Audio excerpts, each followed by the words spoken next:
Even in the early days, when many people did not believe in the whole Labour Party, the obedient movement, you were steadfast in your belief, and not just in your believing in it, but the work that you put in. And so it's really a pleasure and an honor having you here. Welcome. Welcome. Thank you so much, Aisha and Nigerians. What's all this drama happening in your party? Well, what is happening today is laughable, but of course expected. Haven't got this far. I didn't expect that at this level we will not have a major challenge. It is very clear that it is the party in government, party that stole our mandate, that is trying to sponsor people to cause chaos in the party. But as I've always said, no man, no woman can stop an idea whose time has come. So guys, it was a beautiful time to have the chairman of the Labour Party, Mr. Abure, and Aisha Yesufu. During this Zoom interactive session, he has come up to speak to so many issues, especially what is happening currently in the Labour Party.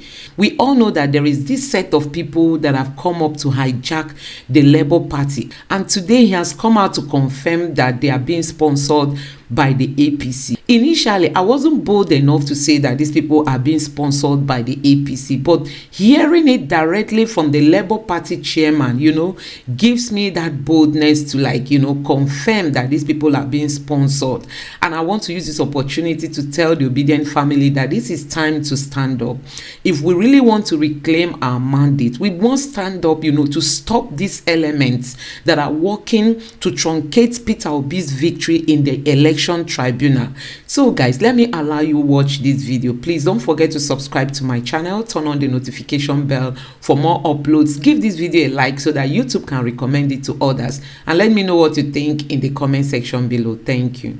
To have a guest, and that guest is Julius Abure, the chairman of the Labour Party. There's been a lot of drama going on in the Labour Party, of course, as expected. This is a party that in the last few years, most Nigerians didn't even know there was a party called Labour Party. But today you have all sorts of drama going on there. But these are things to be expected. Different fights in always, in different forms will be used against this party and against, of course, its candidates. In the last 2 weeks, we had Barrister Enibehe Effiong talking to us about electoral petitions and also the 2023 presidential election. And it was really quite interesting, really quite informative and educating to listen to him, as particularly like some of our viewers described it. It was like being in a school and, learning a whole lot. We sort of like had a crash course on electoral petitions and also the 2023, especially the presidential petition. And there's a thread, and Enibehe is someone that I constantly go to his thread on Twitter at Enibehe Effiong. That's his handle on Twitter, where he always talks about a whole lot of things, educating people. And I saw when he recently did a thread and said that Labour Party should be very careful of what is happening right now, because that was the same thing that they did to AAC, and it took them a lot of time, resources, a lot of drama, and they went all the way to the appeal court for them to be able to restore. When someone had come, just like this same drama now, installing himself that he is now the chairman. And what they did was that they sort of like hijacked the party, and then the party, they went to court. So, from what Barrister Enibehe told us last week, and I'm using the knowledge for those who were here last week, he did mention the fact that there are two ways that petitions can be done, electoral petition. The law recognizes it's either the candidate or the party, or sometimes they can have a joint petition. So what they did then to the AAC was, I think maybe it was a party or something, and then this person came, the counsel to the party will now go to the court and be saying that they should throw away the case in itself. So these are some of the things. It's really crazy, the whole drama that can go over. Hey. So guys, I just want to quickly use this opportunity to tell the obedience out there that it is time for each and every one of us to be a card-carrying member in the Labour Party. It is time so that we can lend our voice, so that we can lend our voice when situations like this come up. These people have been hired, to destabilize the Labour Party so that when they are thrown into confusion, Mr. Peter Obi will not be able to have a unified house to face his fight in the court. So guys, these people are being sponsored, just for you to know that, and we have to stand up and fight them. So let's continue this video. So these are some of the things. The AAC, so they suddenly found out that they now did a takeover of the party, and then their own party was going and saying that, the court should drop the petition. I think that was 2019 election. So Barrister Inibehe in his Twitter thread was saying that, look, Labour Party should also beware of that, so that you don't have situation whereby some people are coming to say, they are now the Labour Party chairman, and then they will now go to court and their lawyers will be saying. But I think in the way this particular election, it was Peter Obi himself that did the election. There was a joint to this thing. Peter Obi is the lead one and not just the party. So that's the sort of like the pitfall in just allowing, saying that, let party be the one to go to court. That if somebody might not come and then they will not say, the party is dropping the case or something like that. Miss Barrister Julius Abure. Thank you so much, Aisha. Hey, well done, sir. It's good to see your face once more. Good evening. Yes, so but we are not seeing your face, so put on your video so that we can see your face. Chairmo. Aisha. Nobody, that's how I call him, the chairman of chairmen. How you did? This your cap and they standard. Tell them maybe adjust your camera small, maybe they see your face well. Yes, fantastic. It's so amazing. It's great. We have it's great seeing you. Welcome, Chairmo, chairman of chairmen. And thank you. So are you enjoying your studies? Aisha. This is why you use old age go read book. Oh my goodness. No, it's such a pleasure seeing you. I mean, for me, it's I've personally seen you work, and we traveled all over the country together. You did much more, traveled to so many more places than I did. And it's really, for me, it's what you brought on, the passion, the belief.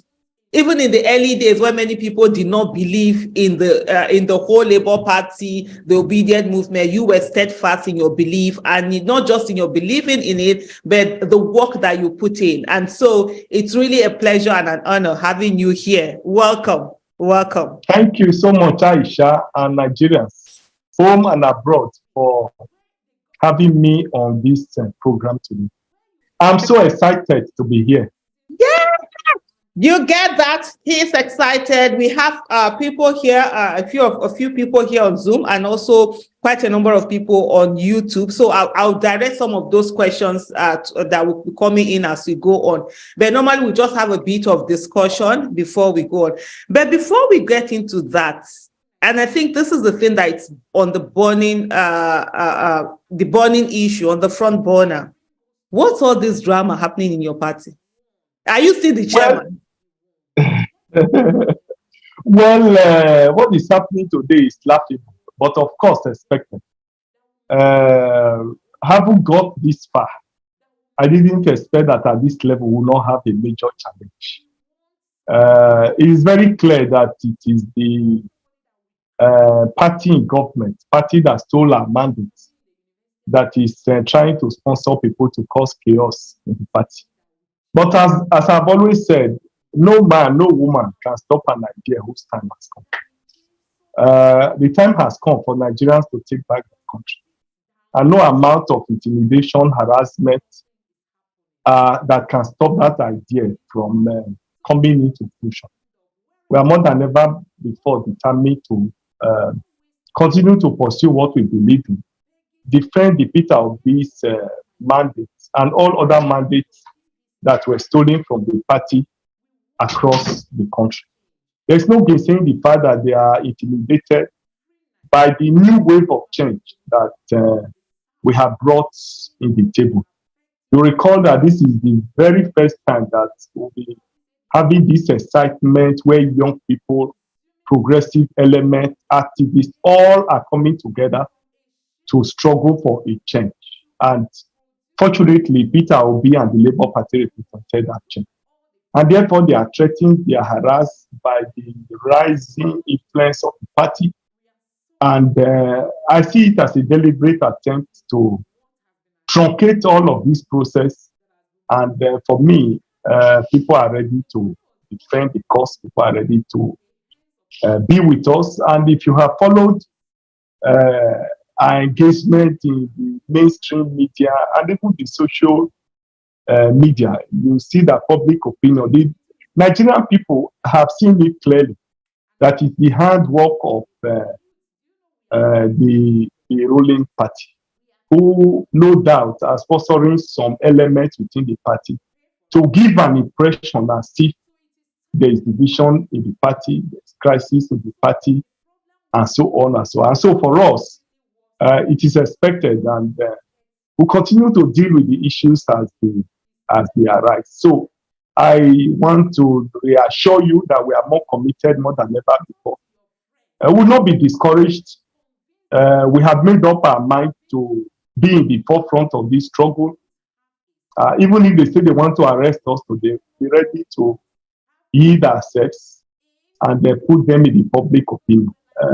No sacrifice will be no sacrifice will be too much to make in order for Nigerians to take back their country. And so the razzmatazz, the melodrama that you see, is the handwork of those who are afraid of the influence of the party. Thank you so much for that, Barrister Abure.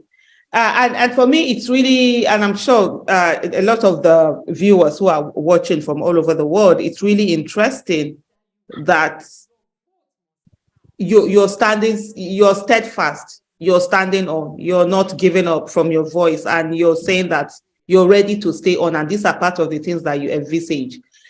There's one particular thing that you shared with us a lot while we're traveling on those campaign trails. And the thing, it's really such an interesting journey.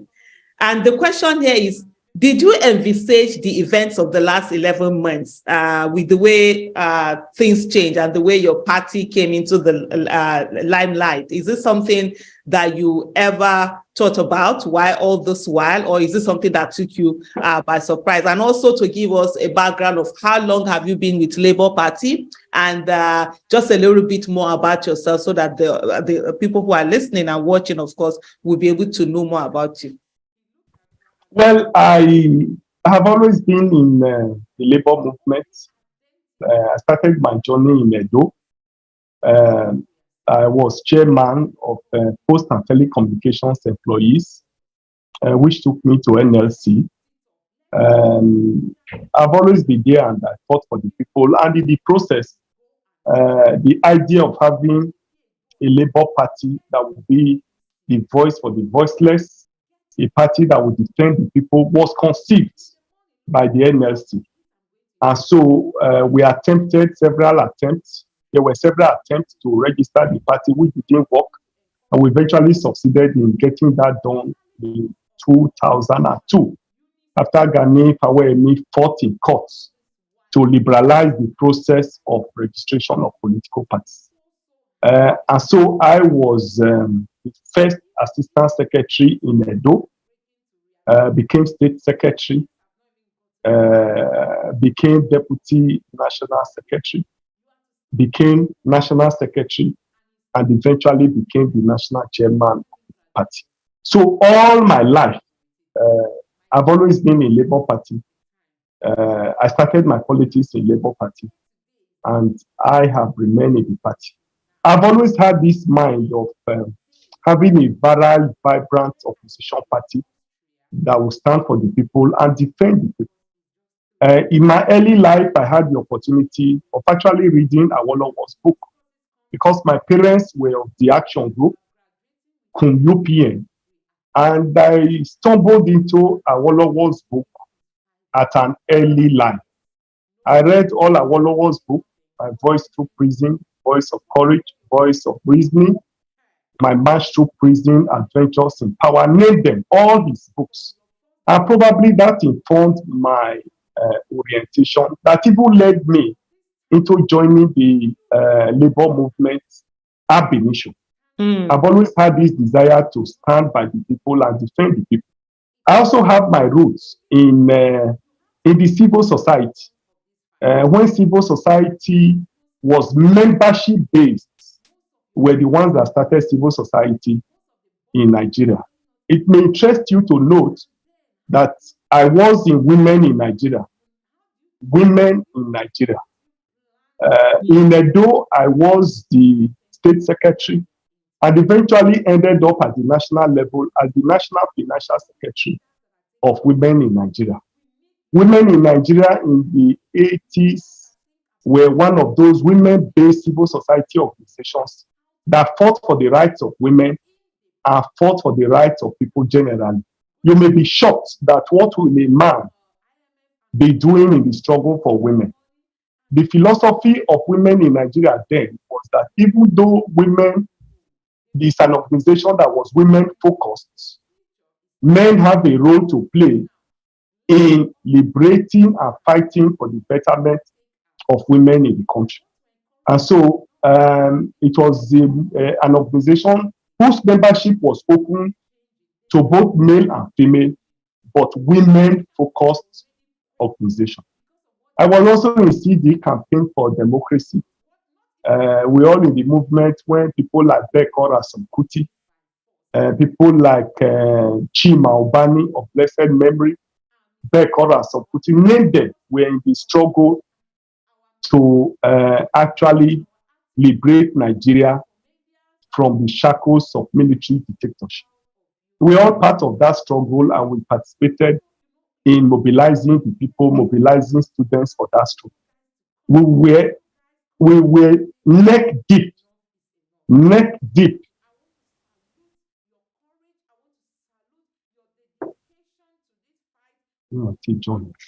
Go ahead, we can hear you. Yes, we were neck deep in the actualization of the June 12th struggle. We participated actively in it, were involved in it all round. And before we eventually joined the labor movement, and from the labor movement, we became part and parcel of the political revolution in Nigeria. And so we've always been here, and today I'm happy that history entrusted on me this responsibility to champion the cause for a new Nigeria. It is what I've always wished to do, one role I've always wished to play, but I never knew how that role was going to come into fruition. I actually had this mind of having a strong political party, and that was why immediately I took over as the national chairman of the party. I decided to launder the image of the party, rebrand it, and then set it on the path of what we actually have today. The Labour Party initially was used as a tool for negotiation. You recall that for many years, Labour Party did not take its pride of place in the committee of political parties in Nigeria. What the leaders of the party used to do is to wait for primaries to end. All other parties would have concluded their primaries, and then they will have vests with a view to making money for themselves and for the party. But for us, we thought that we should play the politics differently. We should have a political party that will give sense of belonging to all Nigerians of all shades, of all age and sizes, sexes. And so we positioned the party for this. Immediately I took over as national chairman. And as God will have it, as history would have it, it gave me a vibrant, reliable, trustworthy, and a tested presidential candidate. And this, no doubt, changed the political narratives in the country. Today, they refer to us as four people who sit in a room and are 20. Initially, they said we had no structure. But today, we have proved to them that we are indeed the party to beat. If not that they rigged the presidential elections so shamelessly, by today, the political narrative in the country would have changed. It will interest you to note, too, that in the National Assembly, as we speak, a house of over 360 people, 300 members of the House of Representatives are new. This is very unusual. It has never happened. And it's because of the dynamics that we brought into the politics of today.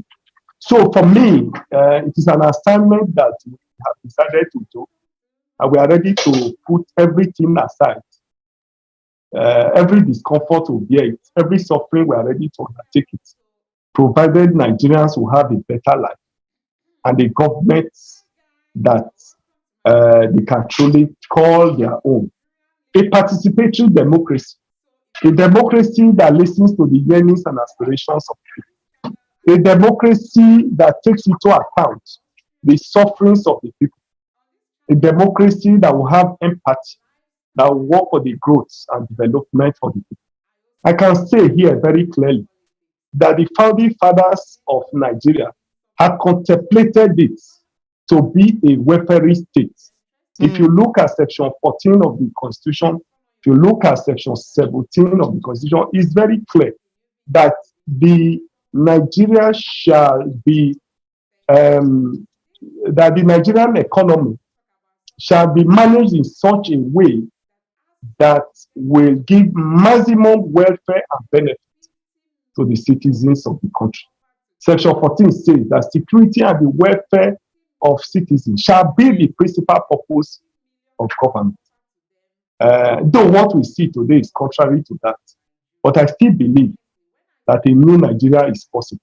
It will be Uhuru very soon. By the time we are able to fight our cases in court and our mandate is restored to the presidential candidate, then it will be the beginning of a new Nigeria, which I firmly believe is possible. That's a lot. And I take from that last statement, a new Nigeria is possible. You firmly believed it, and you did not only believe it, but you acted on it and you went all through. I mean, seeing it, and it's really gratifying seeing you still strong on this case. So I don't know what's happening with a bit of technicality. We had you on the screen, but I can't see you on the screen anymore. Okay. Chairman, and it's not your fault, it's my fault when it comes to all of these, what do you call it now? Yes, I can see your okay, fantastic. Yes, we can see, because those on YouTube, they are saying they want to see your face, that they heard you speaking, but I think there's a bit of glitch on that. You mentioned something about a participatory government, and the fact that your party is interested in having one that citizens would participate, and that was going to be my next question. To say, which you've already answered by that by that statement, but let me to say, how do you want to ensure the participation of citizens, not only in governance, because as far as a lot of citizens are concerned, they are waiting for your party to get its mandate back and go into governance. And how open is your party towards having new members, not just having new members, but making it very easy for people to register and become members of your party? Because a lot of people are interested in this, and they've been asking a lot, and that's why we decided, let's have you here and let's hear all of that from you. Yes, we have developed a link which enables people to easily join the party. You click on the link, it displays the states of Nigeria. You click your own state, it takes you to your local government. You click the local government, it takes you to your ward. You click your ward, it takes you to your unit, where you'll be required to fill in your name, and your details. And then your details will be domiciled in the ward. And wherever and whenever we need it, or whenever we need to use it, all we need to do is to go to the back end, print out the register, and it is sent to the ward. We have done the pilot project in Imo, and it has worked out fantastically well. We have also done Kogi, we have done Bayelsa, and then we are doing all the other ones will be out in another 1, 2, 3 days, where we share that link, and then it will be all over the place. It will be very easy for every person to join the party. I want to speak generally on participation. For people to participate in their government, you need to have very strong, vibrant public opinion. It is public opinion that assists government to aggregate the feelings, the yearnings, and aspirations of the people. It also assists government to have feedback as it relates to their programs, as it relates to their programs, their philosophy, and all whatnot. And in all of this, freedom of the press is key. Luckily, today, we have a vibrant social media that has helped to shape and reshape public opinion in Nigeria. So public opinion is one way the people can participate in governance. And it is key to every participatory democracy. A democracy or a democratic government without the participation of the people is no democracy. A democracy where the yearnings and aspirations of the people is not taken into account is no longer democracy. And therefore, for us to truly say that we have a democratic government, it means that the people's participation is key. And that's why democracy is defined as government by the people, for the people, and by the people. Another key element in participatory democracy is the role of the legislature. The legislature plays a major role in participatory democracy. The legislature, the people are allowed to vote in their representative. In Nigeria, here at the House of Assembly, which represents some constituencies or some wards, and then you have the larger one where probably a local government or 2 local governments, as the case may be, represent the people at the National Assembly, and you have the big one, which has to do with the Senate. All of this is geared towards ensuring that the people have a say in their government. Although what we find in Nigeria is that a lot of these processes are skewed, and those who are elected ordinarily at times may not have the capacity to really represent the people as it should be. Another arm or another factor which must be taken into account in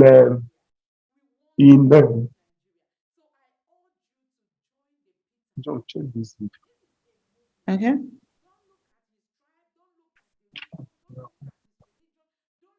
Hello, Chairman. Yes. So another factor that enhances participatory democracy is the legislature. Like I said, it's one way in which people get feedback. Those in the legislature are supposed to take some time, spend some time with their constituents, be in their constituency office, get feedback, get fresh mandates, which they ought to take to the National Assembly for debate. And that is why it's called participatory democracy. It's a situation where the people speak at the National Assembly or in government through 1 or 2 persons who represent them in the National Assembly. So in a participatory democracy, the legislature is key and is very, very important. Another very important factor that we must take into account when discussing participatory democracy is the doctrine of separation of powers. because it was argued that where power is united on one person, what you get is arbitrariness. Where there is power united in one person, in one arm of government, then of course what you get is arbitrariness, it's abuse of power. And that's why he said that absolute power corrupts absolutely. And therefore, the doctrine of separation of power gives executive power to the executive arm of government, gives legislative power to the legislature, and the judicial powers are given to the courts. But what we find in Nigeria today, these are democracy, is that those in the executive power want to muzzle up the legislature, muzzle up the judiciary. And that is why today Nigeria is almost in comatose. You will agree with me that the last National Assembly, a lot of people described it as a rubber stamp National Assembly, because everything that was taken by the executive to that legislature was rubber stamps. That's why for me it's gratifying today that Labour Party has at least close to 34 members in the House of Representatives. We have 8 senators, more will come through the court, and would be able to give and really show to Nigerians what it is to have an opposition in the House till we reclaim our mandate, and then we'll do what is right. So, and a lot of other things plays out that encourages participatory democracy. You have the independence of the judiciary. In a participatory democracy, the role of the judiciary is key to the success of every democracy. The judiciary must be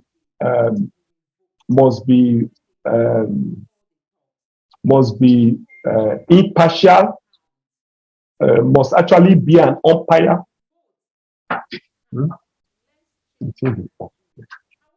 Must actually be an umpire.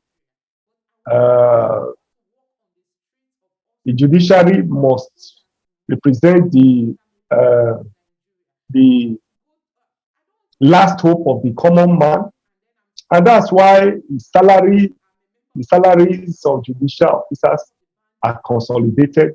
They are well paid in order to ensure that they are able to play that role and ensure that it's truly and really the last hope of the common man. In participatory democracy, the rule of law also plays a major role, where every man is equal before the law. There's accessibility to court, and all of this put together makes participatory democracy the best form of government. And so it's for us and for you to rightly assess, to see if we really have democracy in Nigeria, or we have something close to democracy.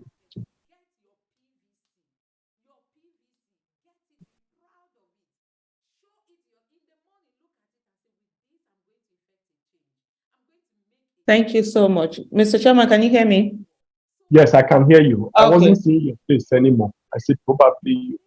Oh no, I'm here. So I was trying to do 2 things. So let me confess, I was trying to do 2 things. I've been told to spotlight it in such a way that your face and my face will be showing. I don't know how to do, so I just quickly went to try to Google and find out how I can do it. I'm working. I'll soon do that shortly. But it's really interesting how you've talked about taking us through all the participation using the legislative and also the judiciary. And that's very, very key. One very important thing from what you said is the fact where we have 300 new members that are coming in. And that has really shown how angry Nigerians were at the last, at the 9th, what do they call it? The 9th assembly, and the way they have carried to the essay they were called rubber stamp assembly. But in all of this, democracy is very key and it's very needed, and we all talk about it. But I want to ask you, how is the democratic structure in your own party?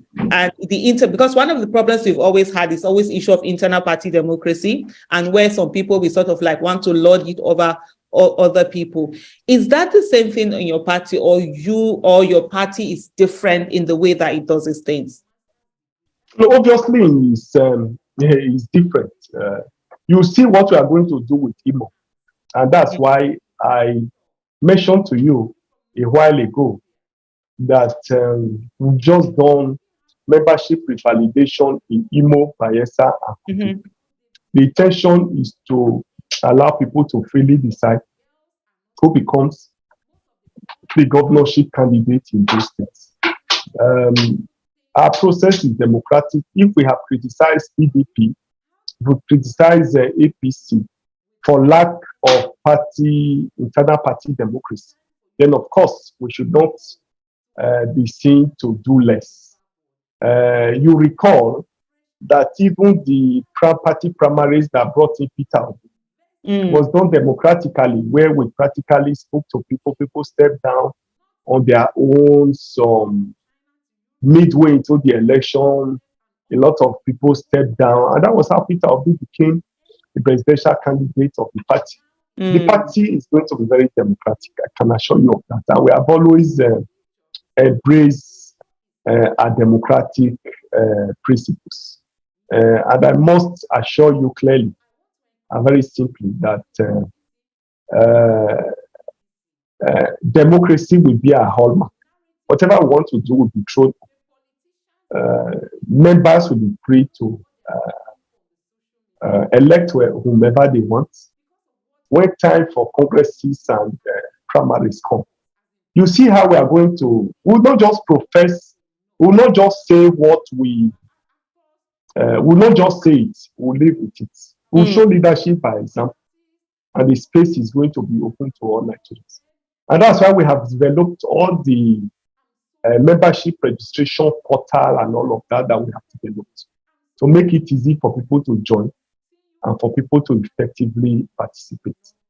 If we can't show party internal democracy, then of course it's very clear that we can't do well in government.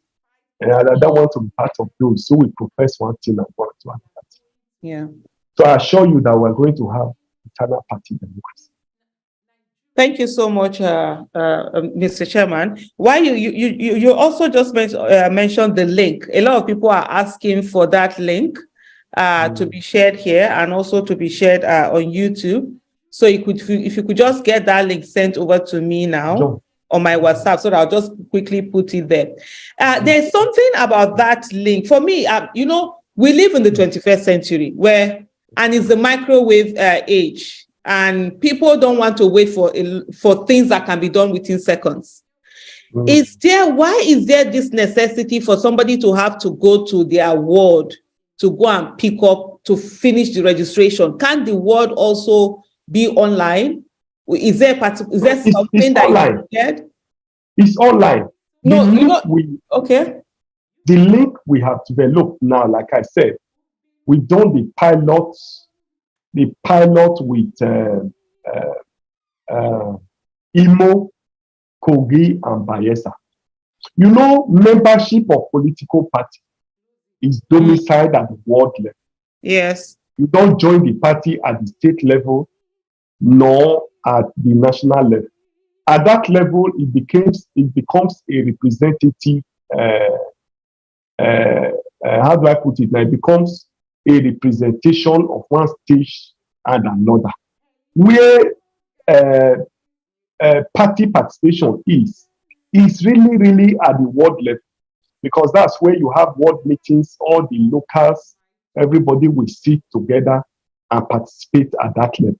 By the time you leave the ward level and you move to local government level, you no longer have all members of the ward participating. It is reduced to delegation. Okay. It is only the executives, probably the chairman and secretary from a ward, that becomes representative of that ward at the local level. And from the local level, representative from the local level becomes representative of that local government in the state, national. So participation in political activities really is at the ward level. And all the constitution of all parties, whether Labour Party, PDP, name it, provides that membership of a political party is domiciled at the ward. But because we this is the era of electronics, the era of where we can easily do some of these things easily. And that's why we have this link that takes you to your ward.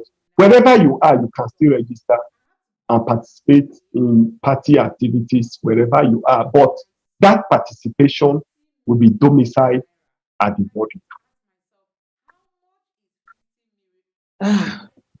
I hear you, Chairman.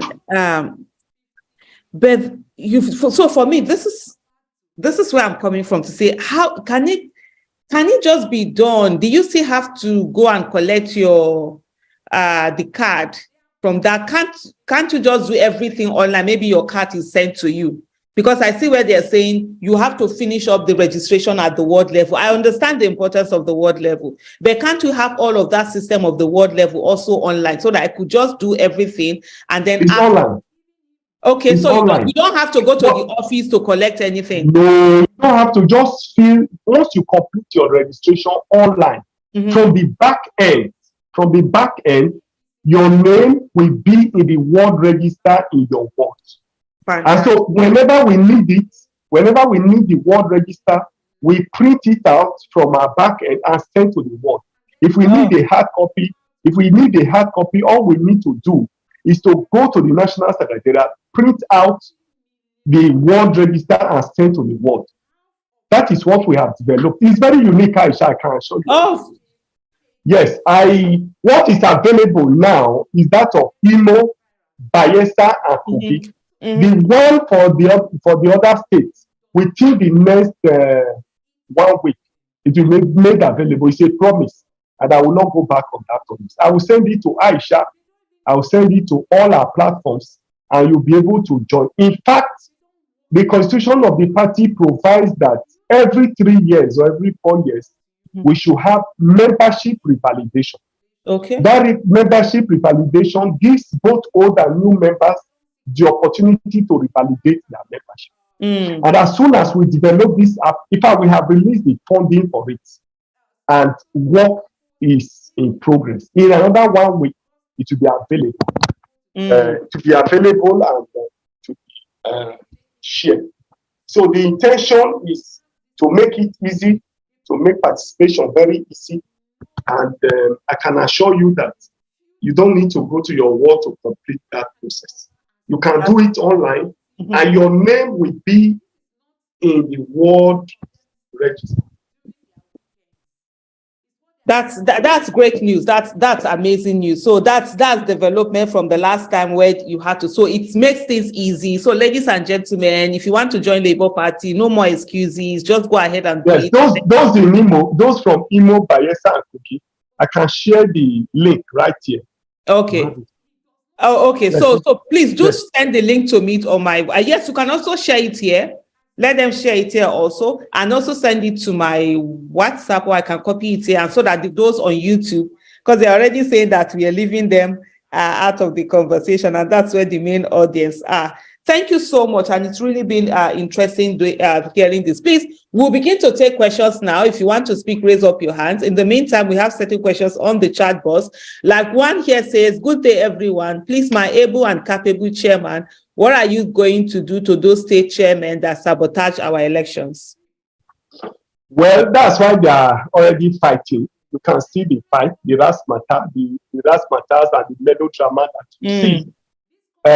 In Rivers, for instance, with what Wike did to us, who openly came out and rigged our election for APC, the national vice chairman, South, and the state chairman, a week later, went and endorsed Wike's candidates.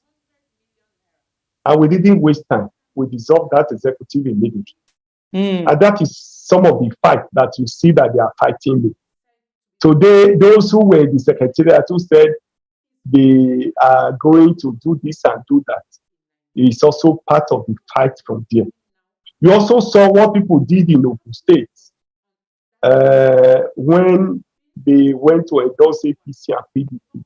You saw what we did in Ogun State. We didn't waste time. We also dissolved the executive in Ogun State. Today we are taking stock of those states where we had several sabotage. I can assure you that a lot of disciplinary action will be taken. Beyond the issue of disciplinary action, the party generally will need a lot of votes. We need to rebrand the party. We need to re-energize it. We need to bring in new people of board with capacity, with people with proactiveness. We need to rejig the party. We need to strengthen it for the challenges ahead of us. And therefore, obviously, we are going to do a lot of things in order to make the party to be a very strong, vibrant opposition political party. Thank you so much, Chairman. I see Victor Imagbe. Your hand is up. I think I'll bring you on before I read the next questions. Go ahead, please. Kindly unmute yourself. Okay. Thank you, Aisha. You're welcome. My question is just straight to the chairman. Thank you, sir, for all your effort. Like when I'm calling from Texas in the US. So when Peter Obi visited US, would you like to share your video? Okay, let me try.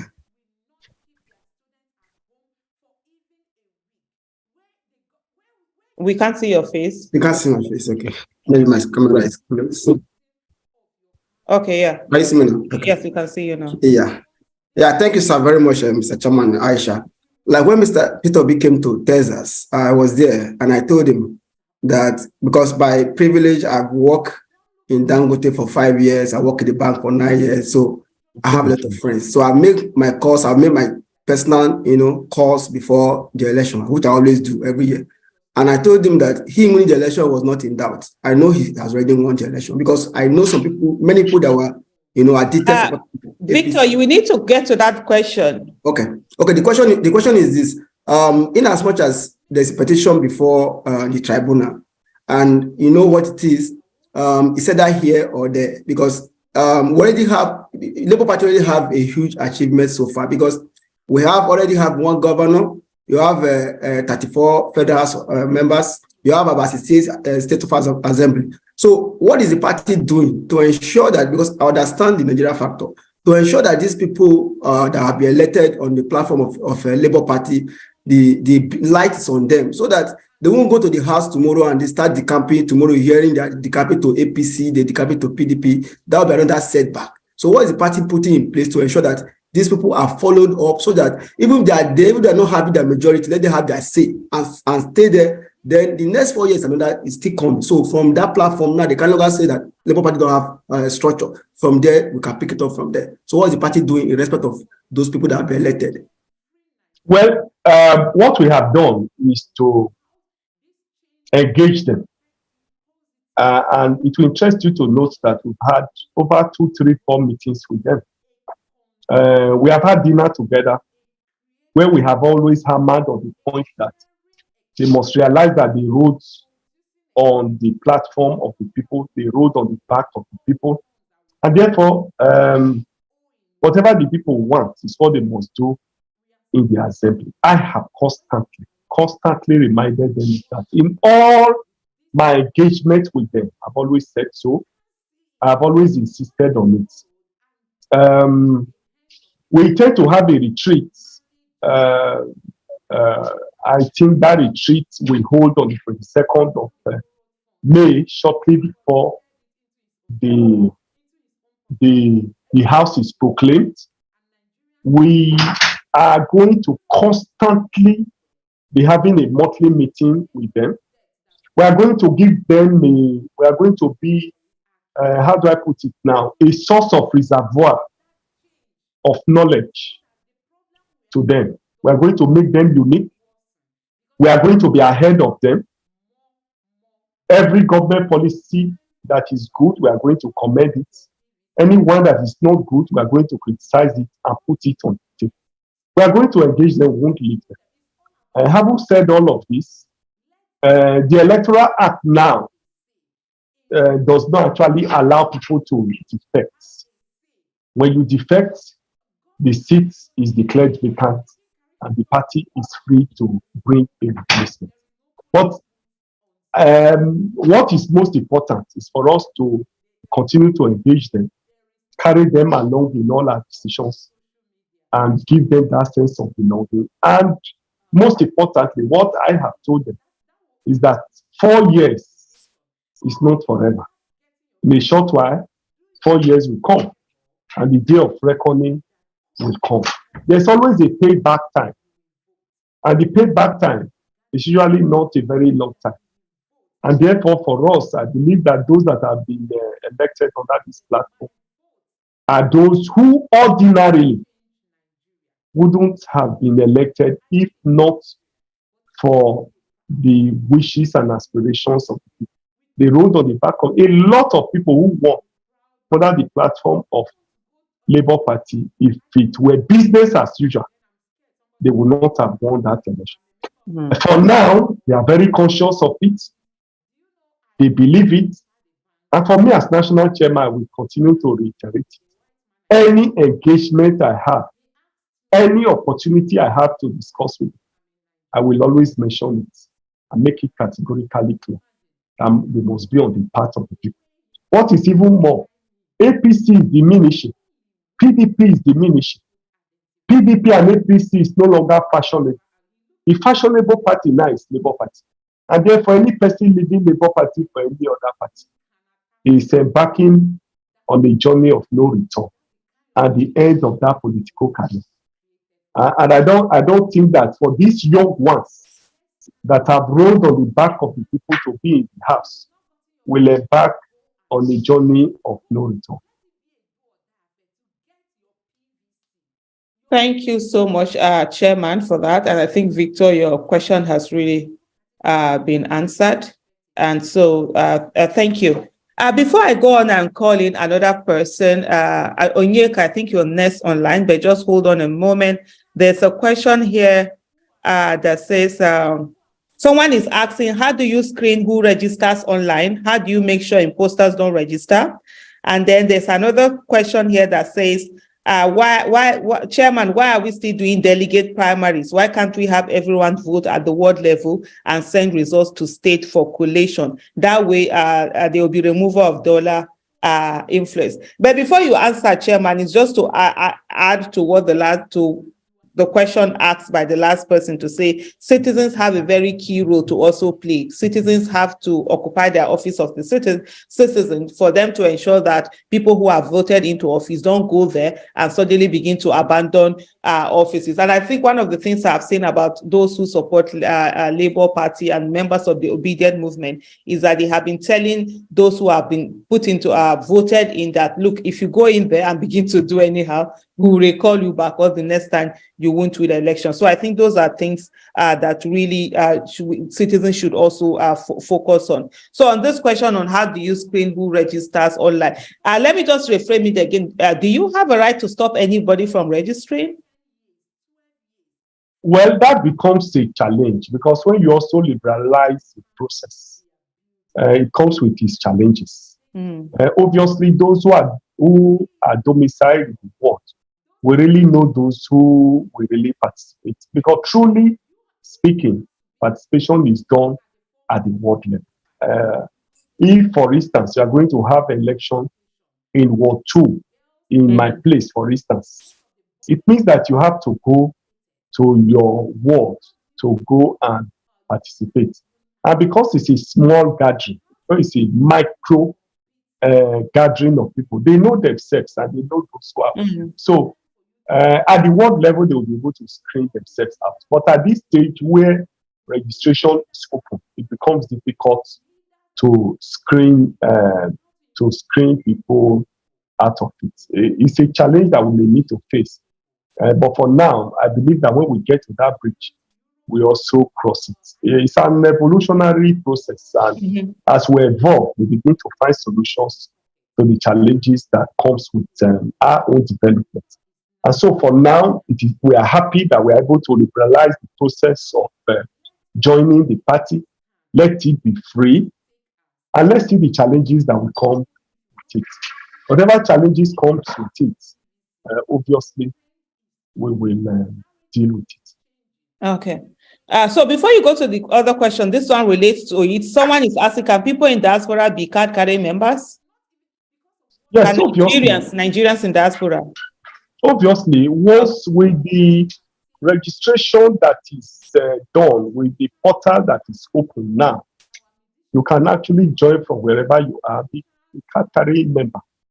It's just that probably when it's time for participation at the world level, you may need to find a way to participate.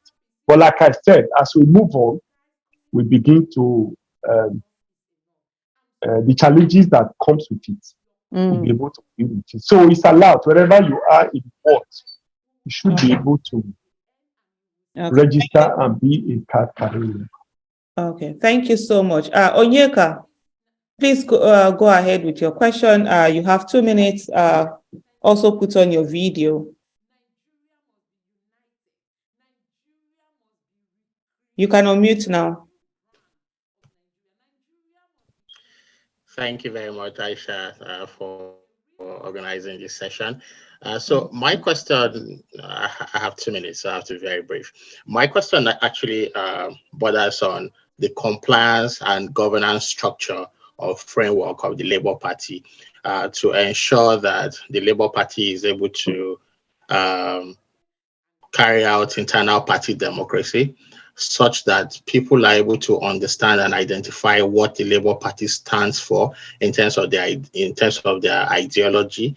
And so, for example, if there's a state governor in a particular state who is elected on the platform of the Labour Party, what are the citizens of that state expected to see with respect to issues bordering around healthcare, education, for example, human capital development? What is it that, once a Labour Party person is in power, the people are able to expect, clearly across board, understand what to expect? And so my question borders around the compliance and governance structure and framework to ensure that Labour Party is able to identify core ideology that people can identify with. So that's my question. Okay, thank you so much. I think let's take a bit of more questions, Mr. Chairman, so that you'll be able to take in. Abraham.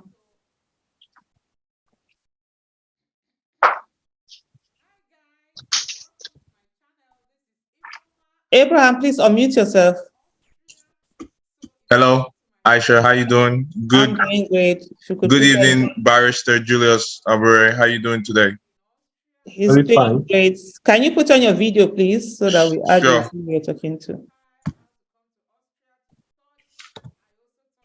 Hello, how you doing?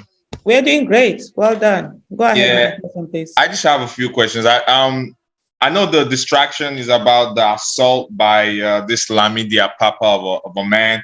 I'm not really going to go into Lamidi Apapa because I think he's a joker. It's just a distraction. So I'm not going to worry about that. I have 2 questions, sir.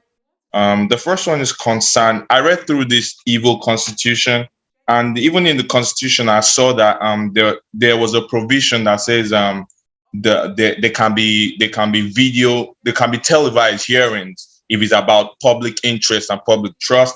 I just want to find out what is the Labour Party doing about that, trying to really get cameras in there. And if there are no cameras in there, can we get a stenographer in there to get the notes, and we turn it into a graphic version with drawings? You feel me? Like that's like an end around. I don't know if you guys can think about that, but either way, there needs to be transparency in that process. And my second question is the area of media, because I believe there's going to be more propaganda coming from, you know who they're coming from. So we don't need to mention their names. I believe there's going to be more propaganda. I wonder what you're doing to tool your media, because these past two scandals that broke out, the videotape recording and even this Lamidi Apapa nonsense, the response time was a little bit slow, to be honest. The misinformation already festered, and even this Wale Soyinka stuff, like the response was slow. You were allowed to get oxygen before it was challenged. So what can we do to curtail that, nib it in the stem in a quick manner before it disseminates? Thank you.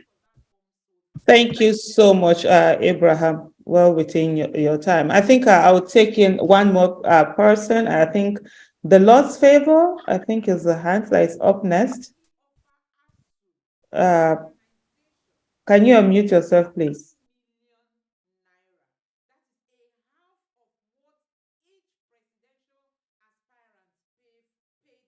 The Lord's favor, can you unmute yourself? Okay, we'll go on to Samuel if he is not ready. Samuel, kindly unmute yourself.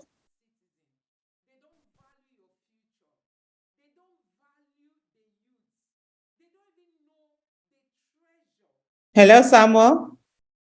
Okay, I don't know whether it's a bit of a technical this thing. Mr. Chairman, can you hear me, please? Yes, I'm hearing you. Okay, yeah, let's take on the questions. Do you need me to repeat them? We have the first one on the ideology of the Labour. No, Okay. I think I have them. Okay then. Well, for us in the Labour Party, we have a broad-based programs which states, governors, and other structure of government can pick from, taking into cognizance the peculiarity of those states, taking into account the needs of the people. Of course, you know that the needs of the people vary from state to state and from community to community. A community may need healthcare, another one may need water, and so on and so forth. And therefore, our major concern is to have people in government who works for the people, who meets the aspirations and the needs of the people in terms of health, in terms of education, in terms of moving people out of poverty, out of hunger and unemployment, lifting people from poverty, and so on and so forth. So it's a conglomeration of programs which meet the needs and aspirations of the people. What is then required is for any state where we are in government to now distill the needs of the people and work for the people. And so the ideology of the party is clear. It's a party for social democracy. And what it stands for is welfare for the people. We believe very strongly that any policy that does not meet the needs and aspirations of the people ought not to be a government policy. Every government policy must revolve around the people. It must be such that gives maximum security and welfare to the citizens of the people. And therefore, the people is key in every government policy. Wherever Labour Party is in government, the people will be key. The people will be the focal points of every government policy. That is why you see that the logo of the party is Papa, Mama, Pikin in a wheel. The wheel represents government, while the people that you see there, which is the family, represents the people of Nigeria. So it means that every government policy, every government workings must revolve around the people. Thank you so much. So there's a question here from someone on YouTube that is talking about, there has been a lot of allegation of forgery from the Lamidi, is it Lamidi person who is now saying that he is the chairman of the Labour Party. And they're asking, forgery is a weighty allegation. So what is this all about? Well, the issue of forgery doesn't even arise here. The man in question was actually he visited my office in company of some young men, and they pleaded with me to give them assignments to do. Aisha, you know, as is usual with me, I like encouraging people to, especially young people, to participate in party activities and all of that. And that was how the young man who is claiming that his signature was forged visited my office. And so in their introduction, he told me he was from Ebonyi State. And therefore, and as at that time, we had no strong party structure in Ebonyi. So I asked him, can you be the chairman of Ebonyi State? He agreed. And so that was how I appointed him as the state chairman of Ebonyi State. And he never came to the party with the intention of running for governorship election. When it was time for primaries, to be conducted in Ebonyi, and we didn't have anybody to run for the governorship of Ebonyi State, I requested him to do the primaries and put his name as the governorship candidate to give room for substitution of candidates when the time comes. Because this obedient movement was just about starting in the party. And we foresaw a situation where we are going to have influx of people who have capacity, who will be able to win election. And so that was how he put his name and filled all the nomination forms which were uploaded in INEC. When it was time to withdraw, he also withdrew his candidacy for the governorship, and the party went ahead to conduct primaries where the governorship candidate emerged. Shortly after, he came back and said he had a different person in mind that he wanted to become the governorship candidate. Because of this platform, it will not be fair for me to put their names on the table. No, definitely. We don't want the, like the personal details or the minute details, just the generalized version. Yes. So he brought another person and said, it is that candidate that he wants. And we said, no, you cannot dictate to the party who becomes the candidate of the party. And so, and that was how it played out for him. And then he turned around to say that his signature was forged.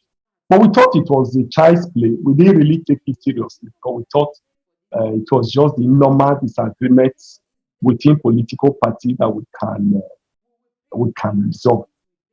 Up till this time, I didn't take it seriously until when I saw that it was taking a new dimension. Anyway, we have filed our responses. The order that is purportedly given, I believe, was done in error because for an ex parte application, once an ex parte application contains a criminal element, the other party ought to be on notice in order to file his defense. But of course, as a lawyer, it will not be fair for me to cast aspersions at the judiciary at this stage. But to say that I believe that the judge was misled into making that ex parte order. I believe it was done in error, and we have put all necessary machinery in place to see that it is vacated. We actually anticipated some of these things, and immediately they brought that notice of suspension. We immediately filed our cases in Benin High Court, and we equally got an order restraining them from carrying out the activities they wanted to carry out. It will shock you to note that all those people that were paraded, who said they were from my ward, are unknown to me. They are neither my ward chairman, nor my ward secretary, nor members of my ward. And trust the obedient family. Do you know what they did? Yeah. The faces of those people were matched with their phone numbers and their addresses. And today, we have the details of those people. In fact, one of them used fake name in that their, what's it called now, in that their media. But the obedient movement fished out their true names with their photograph.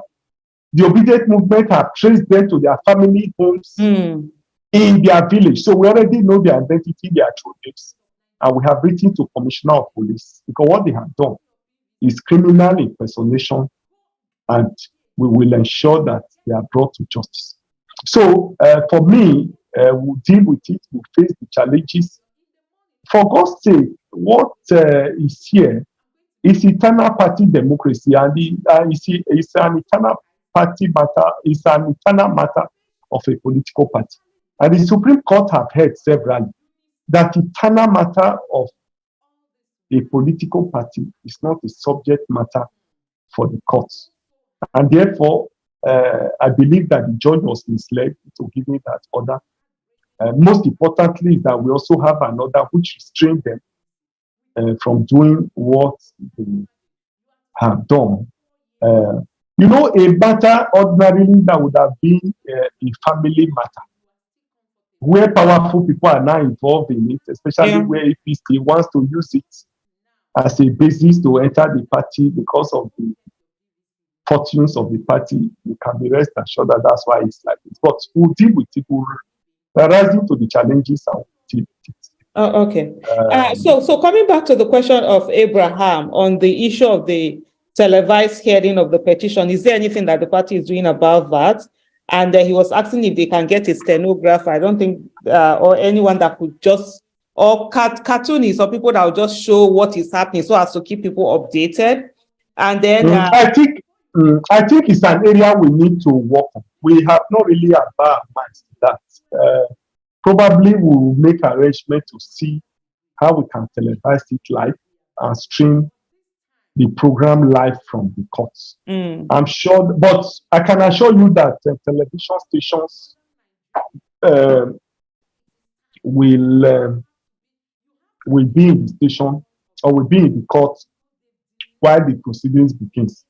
But let me assure you that we will make arrangement to see how we can have a live stream of the court proceedings brought to people directly. Okay.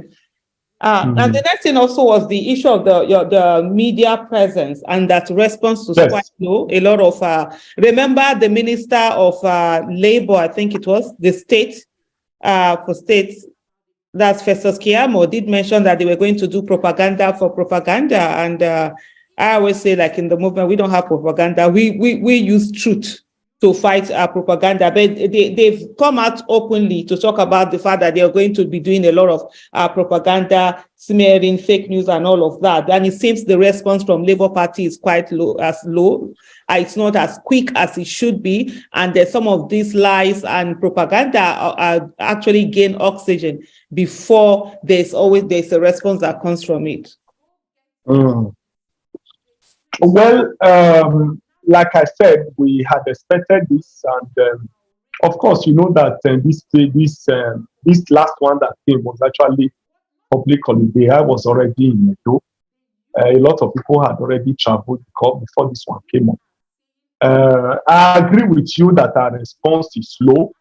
It's a major area, a major concern that a lot of people have raised. Within the next 1 or 2 days, we are going to have a strong response team that will be able to respond to these issues as they arise. So it's one of the challenges that is noted, and I want to assure you that we take steps to see that our responses to be apt and swift this time around. Yes, I agree that we've had slow response. We'll deal with it. Okay, It's a matter Abraham. we need to take seriously.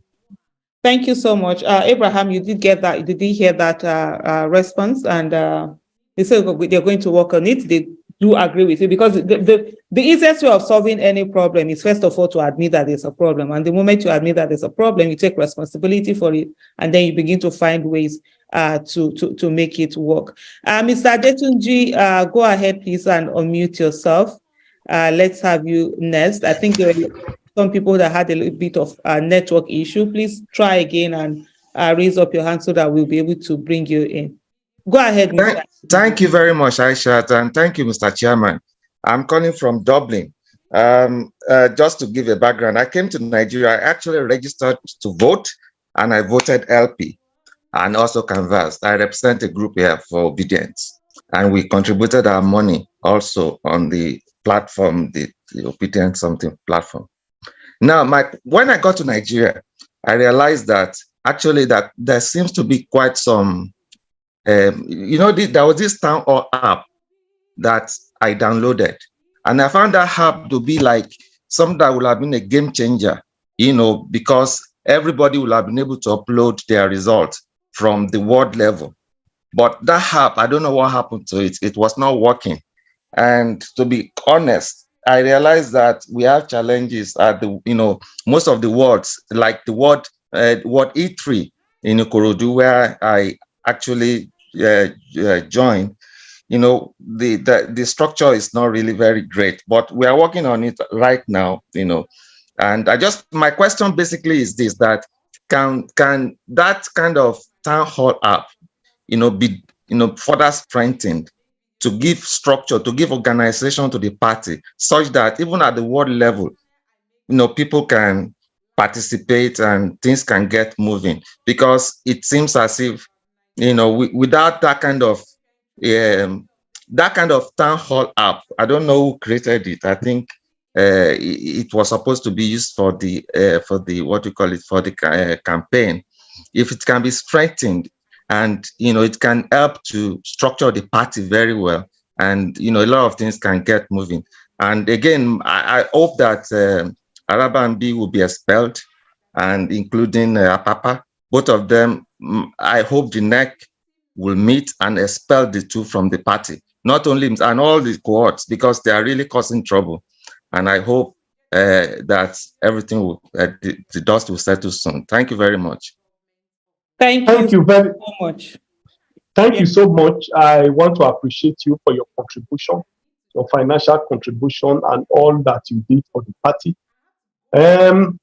I wish that you find a way to reach me privately so that we can look at the app, further discussion on it, if it is what will be useful to enhance participation of people now, so that we can look at it and see how we can develop it.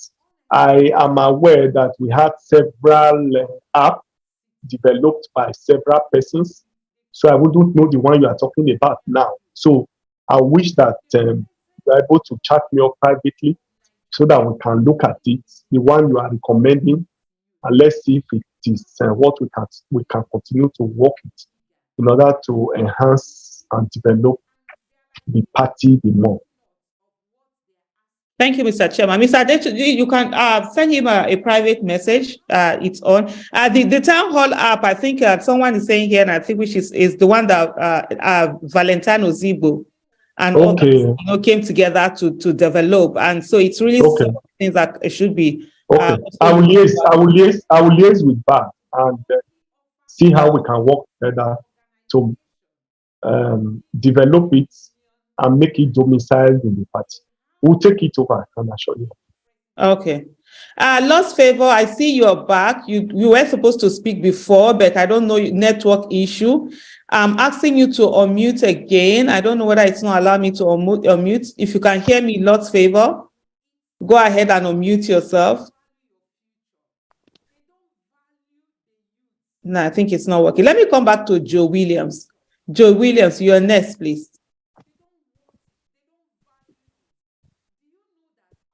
Kindly, yeah. Good evening, Aisha. Good evening and And welcome. good evening, Barrister Julius. Good evening. I'm Thank happy you. to see you. Yeah, my name is Joe Williams. I live here in Germany. I have one concern and 2 questions I would like to raise. One, I'm from Imo State, and there is this army, I think a retired army general, that's now contesting among the candidates for the state governorship. Some people are raising concerns about him because, in Igbo land, the issue of Biafra is a very sensitive issue for the citizen. And they are saying that he was the military that leaded the Python dance, the Operation Python dance, that killed Igbo people. I don't believe in the Biafra stuff, but that is a very sensitive issue. Because if for any reason he emerges as a Labour candidate governorship, his candidacy is going to be unpopular. So you people have to take that into consideration. And number 2, before the election was done, I tried to reach I got the number of the state chairman somehow. I tried to call him severally, he doesn't pick. I sent him messages, he doesn't pick, because there was a time they were... Mr. Joe, your time is almost up, so just round up. Okay, there was a time they were asking for some donations. I tried to reach him, I couldn't. And now I have registered online, and I can be able to reach the chairman of Ikedu local government. I've tried to reach him, he doesn't pick, he doesn't reply. So can you people try to make your agent or people in charge be able to respond to people when they contact them? So it can be a little bit easy for us. Okay, thank you so much for that. I think the time is up now. Yeah, Yes. thank you. So those are 2 questions. Let's take in more questions and then we'll answer them. Or Chairman, would you want to answer them one after the other? No, it depends on what you want. Okay, I think Whichever way you want to do it, I'm available. okay. Okay, can we have Ayotte? Ayotte. Kindly unmute yourself so that Mr. Joe will come back to will answer when he comes to answer. Thank you so much. Yeah, good evening, Mr. Chairman and Aisha Yesufu. Good evening. Good evening. Yeah, Good evening. Good evening. I just want to ask, I have 2 questions that borders on, though I live in Italy, and I'm just seeing all that is happening in my father's land. But my question is, I know you answered this question a few moments ago, but I just want to ask. But why are you asking it again if it's been answered? No, I just want to ask something to on the manifesto. Because the problem we have in our land is the rule of law and obedience to laws. Now, the question is, what is the manifesto of Labour Party towards the rules of law in which the common man can obey simple instructions? Also, secondly, the role... Anyway, let me just stop on that question. That is all. Okay, thank you so much. Emmanuel, I can't see the rest of the surname. Yeah, you're next, please. Go ahead. And I think after this, we'll answer a question before we come back to Erastus. Can you hear me? Yeah, we can hear you. Okay, I want to start from... good evening all. Nice to be on this forum today, and it's nice also to have the chairman of the party on board. Few questions I have and concerns. What is very common with political parties in Nigeria is internal democracy, and I hope the Labour Party is working to make their operations transparent and ensure, guarantee internal democracy, because that's what destroys political parties. Then the next thing is the chairman has just explained that there's a process for electronic membership registration. That's commendable.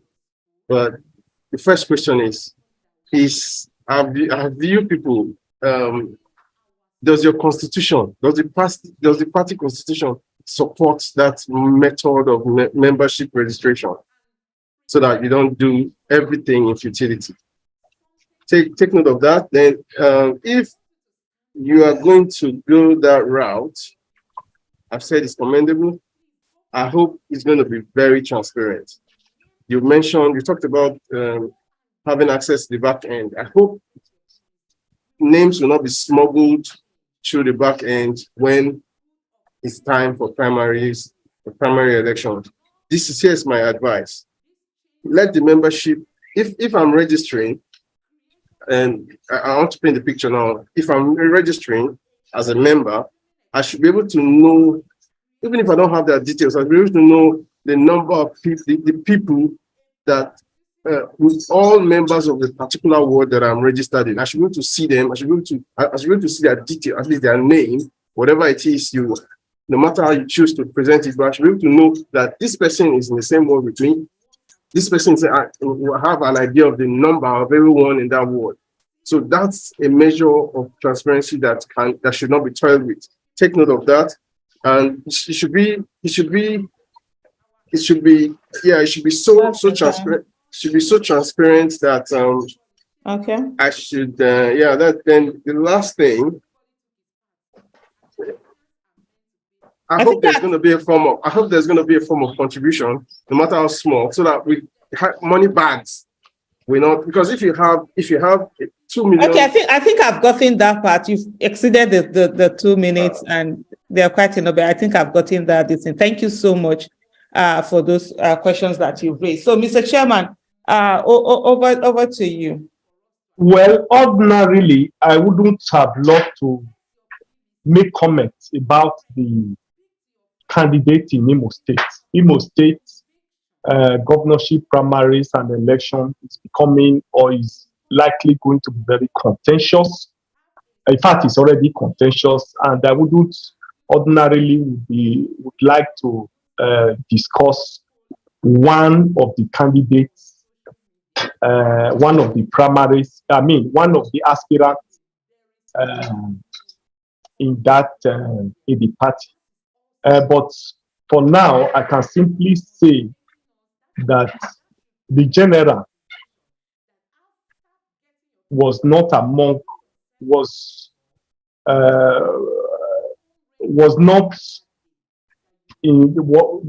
one who carried out the Python dance. It has been going round, and we have done our verification, and he is not the general who led the Python dance. I probably just feel that I needed to make that clarification for the records. I will stop here. I wouldn't want to discuss candidates so that you don't say I have already endorsed a candidate. Let me just come in, Mr. Chairman, because I think this is a bit of an issue that will need a bit of clarification. I think one of the things we must be, as citizens, we must be very mindful of is that we do not become the people that we are fighting. And one of that's the tool of oppression is on the hands of everyone, and everybody can use it. If you're coming today to say a certain person shouldn't run for office or something, or shouldn't because he participated in the Python, that's, even if he's the person who participated, he was doing that as the job that he was doing. Yeah. And then it's for the people, and that's why there are delegates that are going to vote. These are all the things that they are going to check, whether it's someone that the people would like, they want competence, character, capacity, and all of that. But if we begin to say, begin to be like, how do I put it now? Sort of like change people. I don't like this person's face. I don't like that person's face. I don't like this one. I mean, that's going to be a problem, because where do you stop? where if you don't like somebody or there's somebody who has done something you don't like them, that you say, okay, they shouldn't run for office. I think everybody has a right to run for office as long as they've not done a crime and all of those things. And so let the thing run its course. So the chairman, if we are asking for internal party democracy and we are asking for rule of law, there's no how we are putting it to the chairman that she should be sort of like stopping certain candidates from running. I don't even know who this Major General is. I don't even know his name or anything, but I think sometimes it's hard. There are people that ordinarily you don't like them. You don't want them to do, but the law allows them to participate in certain things, and we must allow that to happen. I just felt I needed to add that. Thank you, Aisha.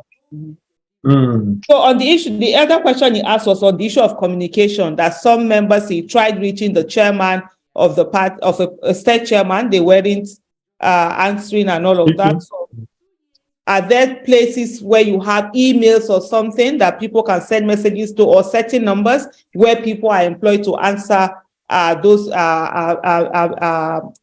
phone numbers and all of that? No, we don't have people employed to carry that assignment.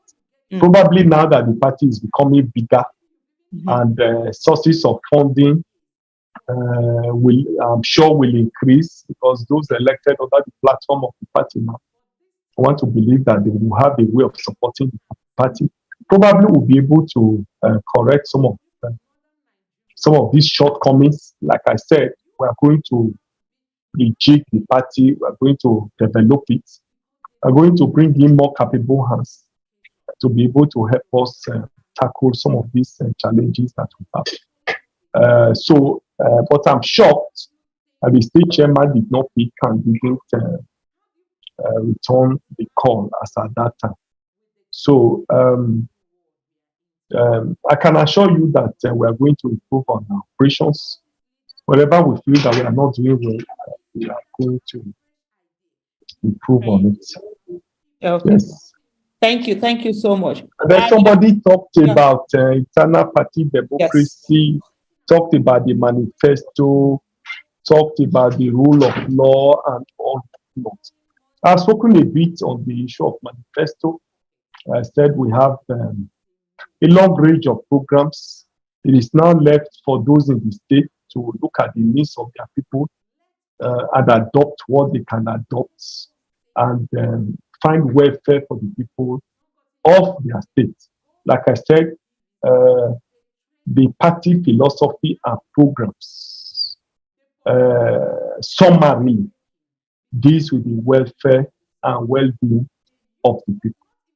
Everything about the party in government and outside government is about the people. So whatever we give the people maximum comfort is what the party stands for. Our rules, yes, for party internal party democracy, I think I also have answered this question, but yeah, I'll just you have.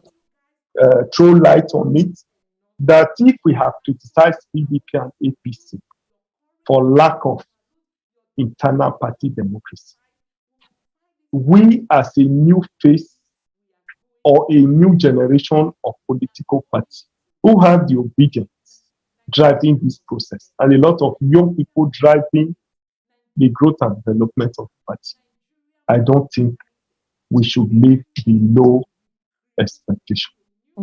I must assure you that under my leadership, there will be internal party democracy, there will be transparency, there will be accountability. Whatever we are going to do will be open. I want to call on him that he should keep an eye of how we are going to conduct the Igbo primaries, Bayelsa, and Kogi primaries. It's going to be transparent, it's going to be open, and the wishes and aspirations of the people will hold sway in those primaries. Thank you so much. And then finally, he talked about whether the party constitution supports the e-registration. Well, the party constitution is silent on that. And once the law is silent, then discretion comes in. Yeah. And so it's in line with our guidelines, which we have developed. When it's time for amendment of the Constitution, we can include that. But the Constitution, as at now, is silent. And once there's silence on the part of the Constitution, on the part of any law, the discretionary powers comes in. And so we have exercised that discretion, and it's a discretion that is well dispensed. So I don't think we are going to have issues with it. A lot of party members have hailed it. A lot of people outside the country have been hailing it. And I want to assure you that when when the ones for the other states are out, you'll see that it's something that is very unique. And a lot of people will be happy with it. That's great. Thank you so much. So he also I think he talked about contribution. Huh? Yes, he talked about contribution. He talked about smuggling names. Yes, that's the membership register and all of that. When there are genuine concerns that he has raised, of course, the PDP experience and APC experience, every politician has become a suspect. But I can assure you that we will not smuggle any.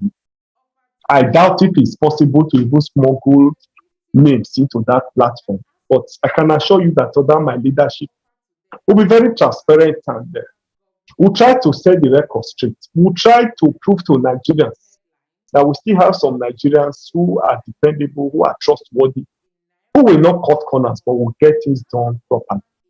I can assure you of that. We honestly want to make a difference in politics. And we'll not just profess it. We'll provide leadership and example.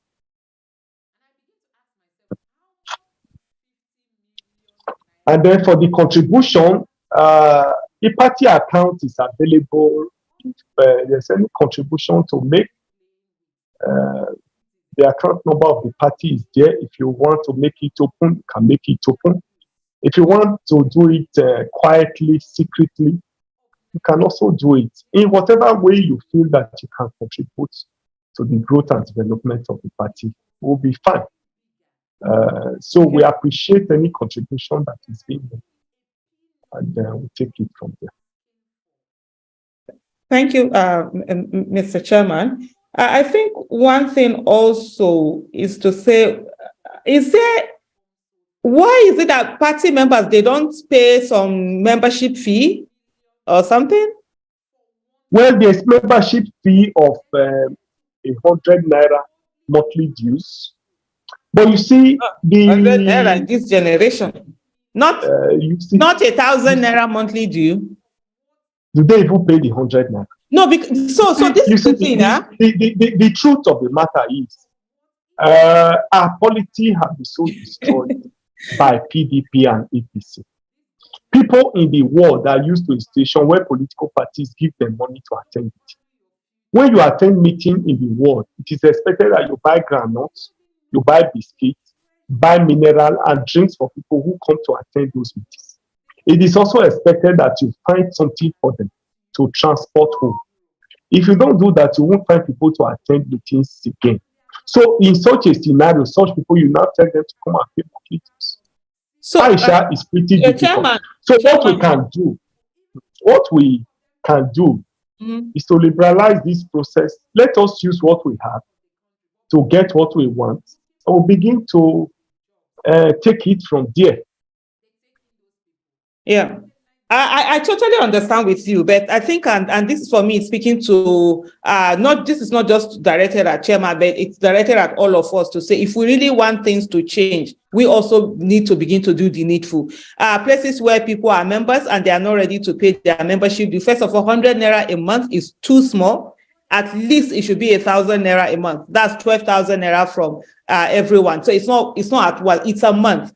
And there should be sort of like a penalty. If you don't pay maybe in 6 months, you automatically, your name will be deregistered. Such way, the party is able to have monies. I remember Chairman, you're just talking about the fact that you've done this link, created a website, or have people to register. All of these things cost money. And if we continue to just wait and depend on the people who have been elected or people who are benefactors to begin to bring monies for parties to run, that's how you begin to have people who are not the power brokers and begin to... Yes, they become godfathers. Yes, they have to be godfathers because they are using their money. And it's for right. me, I'm a very pragmatic person, and we have to say things the way they are.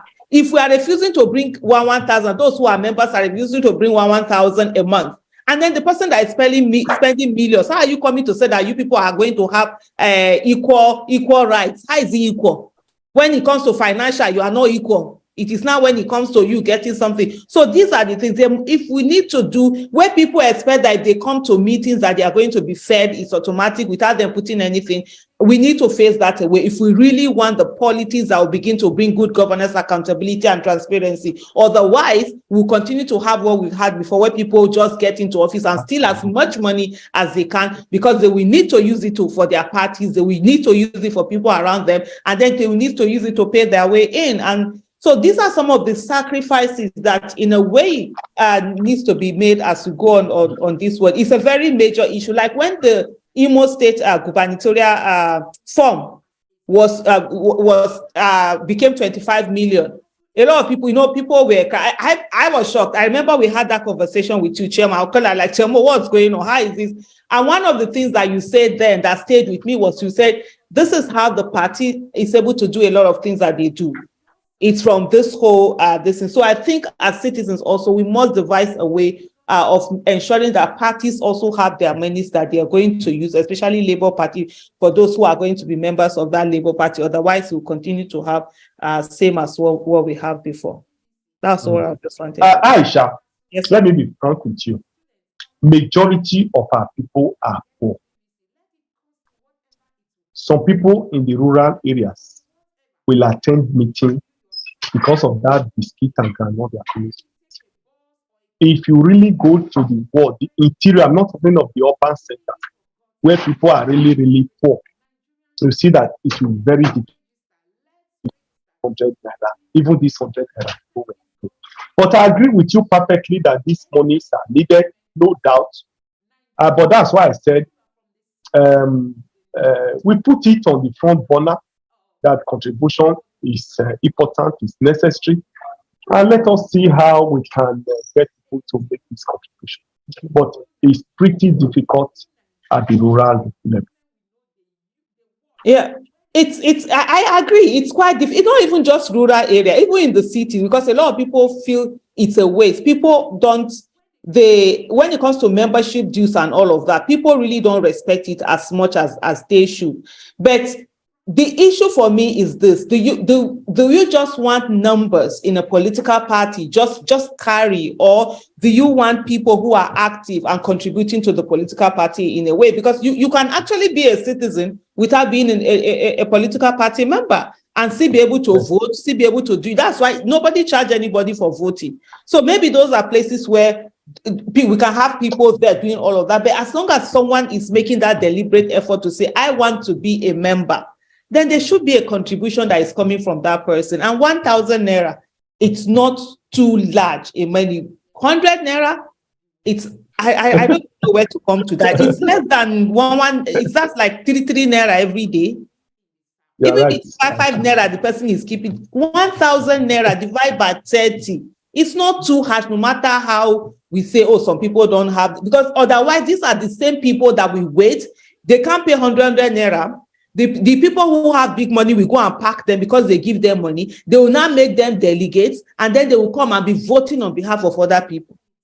But anyway, this could be, maybe might be a conversation we will have for Aisha, you are right. It's a major challenge that we have.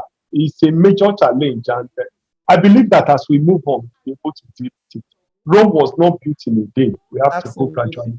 And that's why I said that we use what we have to get what we want.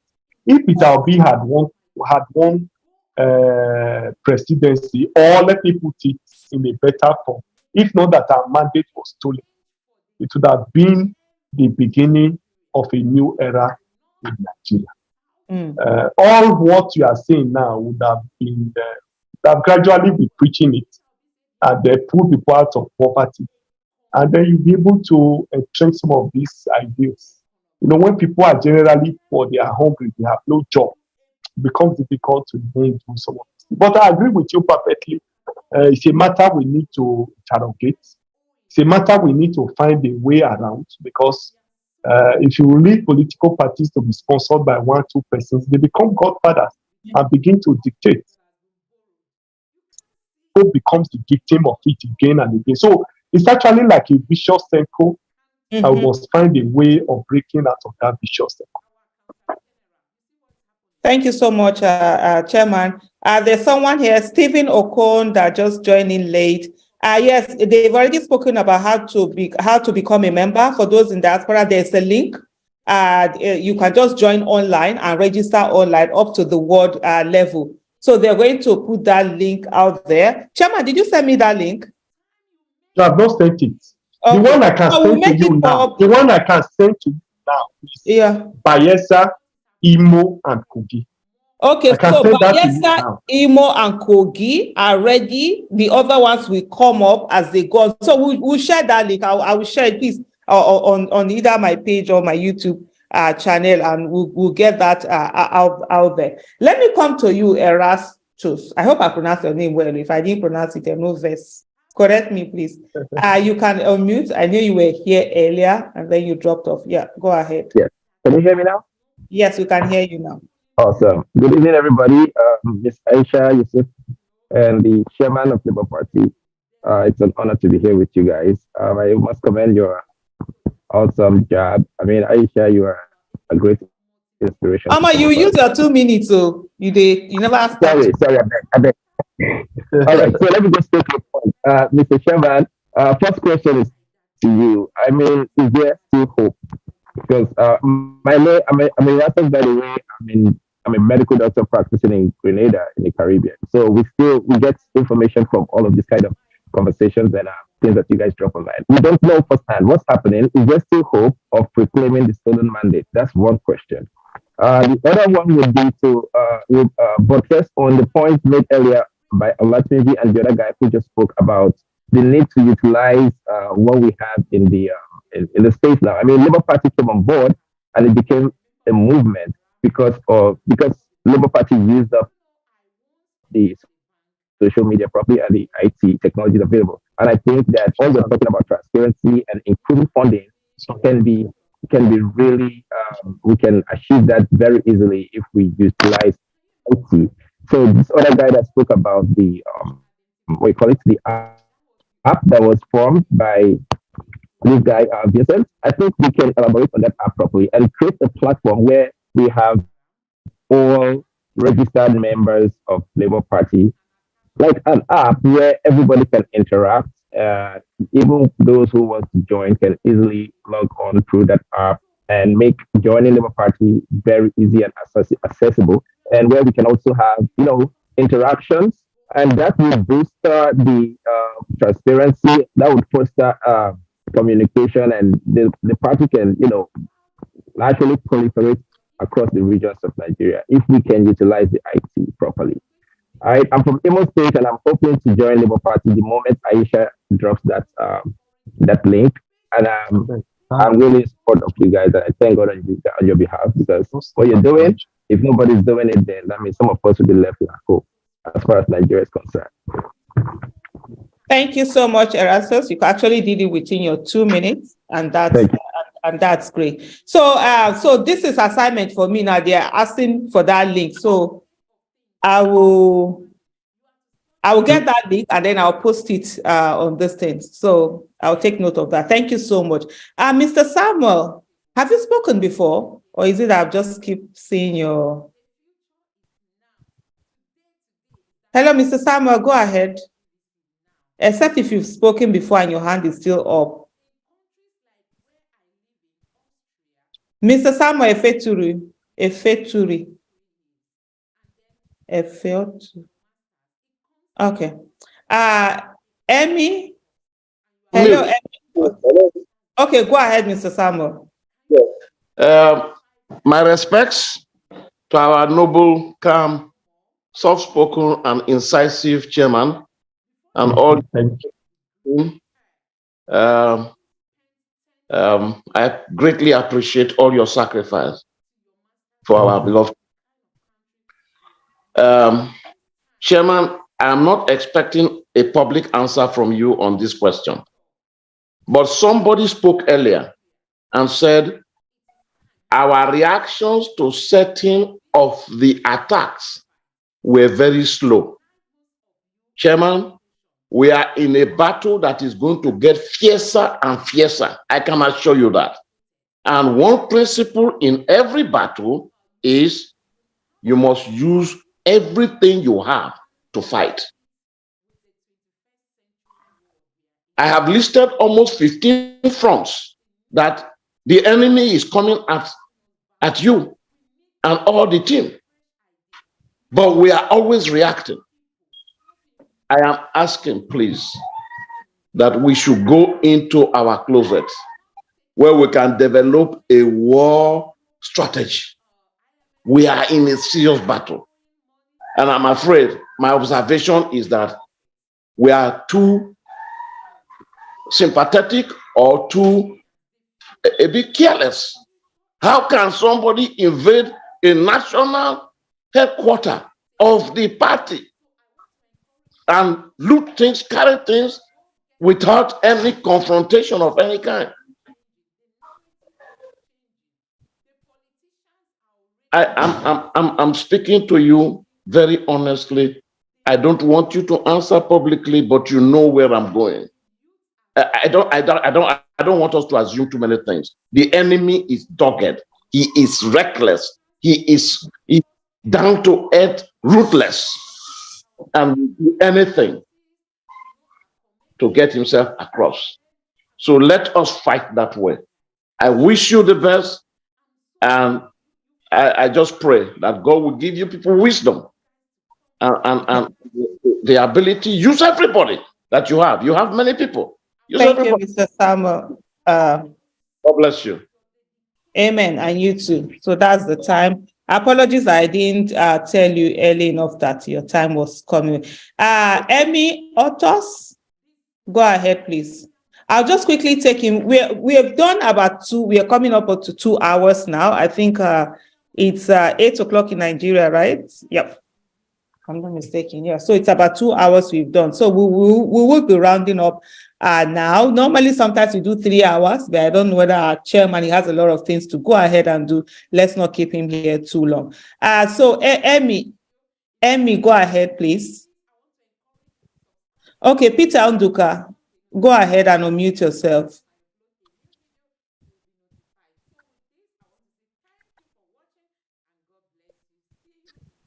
I don't know what's going on. So all well? I'm asking you now to unmute yourself. Okay, yeah, okay, Peter, I've been able to do that. So Peter, go ahead. Okay, good evening, everyone. Good evening, Chairman. Good evening. Thank you so much. Good evening. Well done.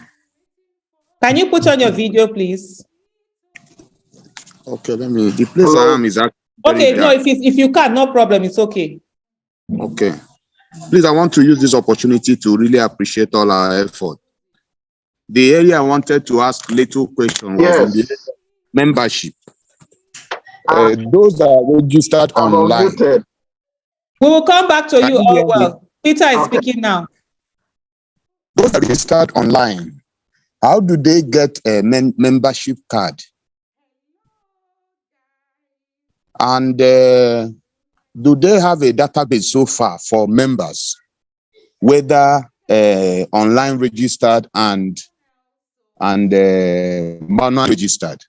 Because it's also high time we begin to have concrete database such that we had so many observations in the just concluded elections. And I know that in as much as it's still at a formative stage, so many lessons have been learned and improved. It can only be improved upon.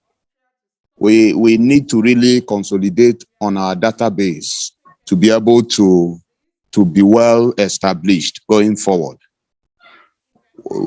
Just by way of comment, what's happening to the national executive? is actually quite unpleasant. But I pray that we'll get over it and by the special grace of God. So I just want to use this opportunity to encourage every one of us, encourage the chairman, encourage Aisha and every other member of the ESCO that are actually in this struggle with selfless mind, because the major challenge we have is that we have had so many moles in our midst, which some of them were not so sensitive enough to dictate them and get rid of them early enough. Okay, I think they are the ones you that have 10 actually. seconds now.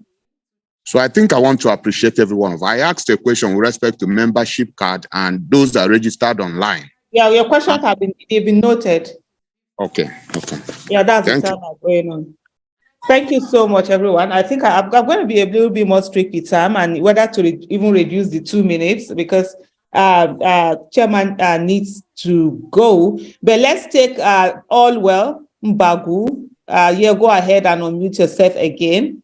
Earlier, Peter picked up, so that's why we couldn't get to you. So it's your yeah, go ahead, sir. Okay. Good evening, Aisha, and good evening, Aisha, and good evening, sir. Go ahead. my question is brief. It's just I'll take less than 2 minutes.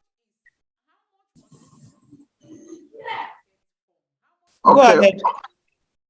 One of the things, there are two things I want to point out. I'm almost going to sound like Samuel about the way that the Labour Party is managing their information. It's as if you guys are you are defending yourself. You're not supposed to be defending because you have a serious case. You have a very legitimate case. And you don't allow people to put you at defense at all times. You're always fighting from behind. And that is very, very discouraging for those of us who are following you behind. I live in Houston. I left here. I came to Nigeria. I voted. I canvassed for votes. My polling booth, I made sure I delivered. That was a promise I made. I delivered my polling booth, my polling unit. And I came back here now. I'm listening to some of these things about forgery and all that. And you guys are not coming out forcefully to defend it. You are allowing yourselves to be distracted. It's not encouraging. You need to do something differently. You need to reorganize yourself and manage the information properly. This is a war. We are fighting for our lives. We are fighting for a new Nigeria. So you should not be apologetic to anybody. I will stop here.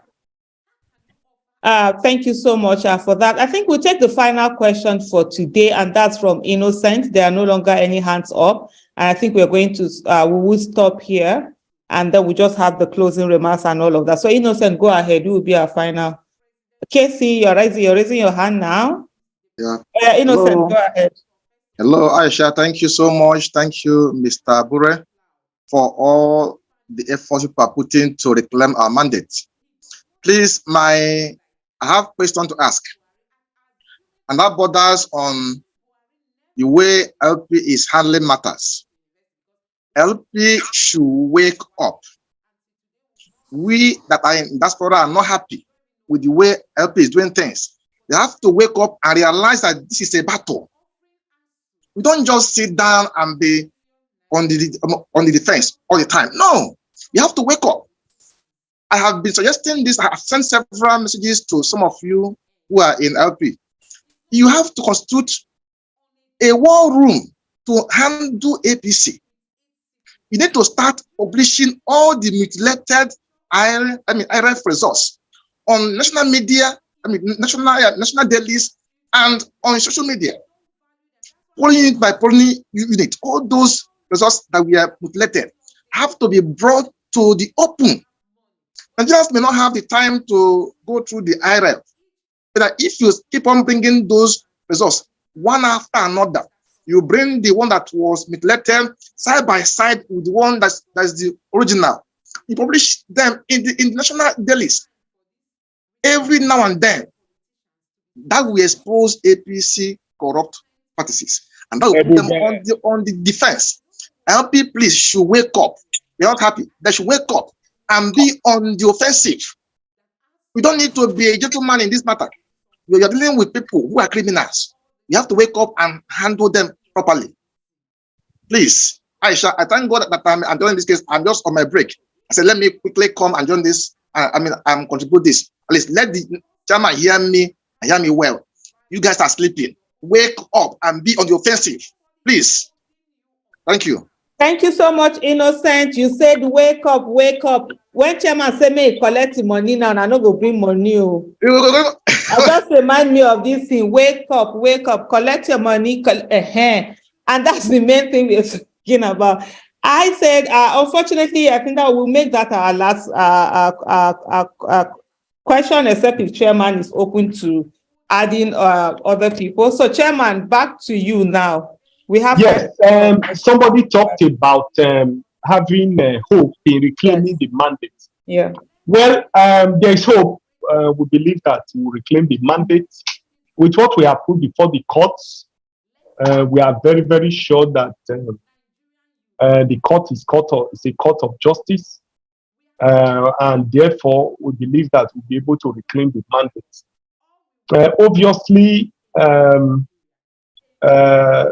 I will use this to answer the last question who talked about publishing of results. What we have put before the courts may not be good for us to also put in the public domain. But as we move on in the courts, and as soon as the court processes will start, people will begin to see what is there. Someone talked about the app, and that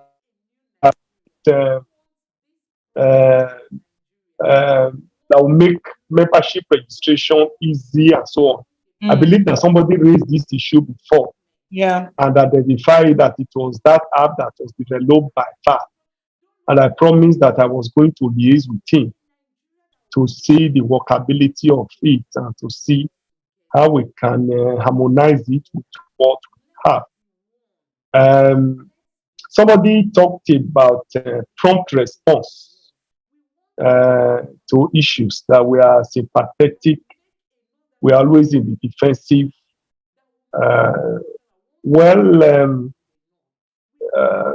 try our best to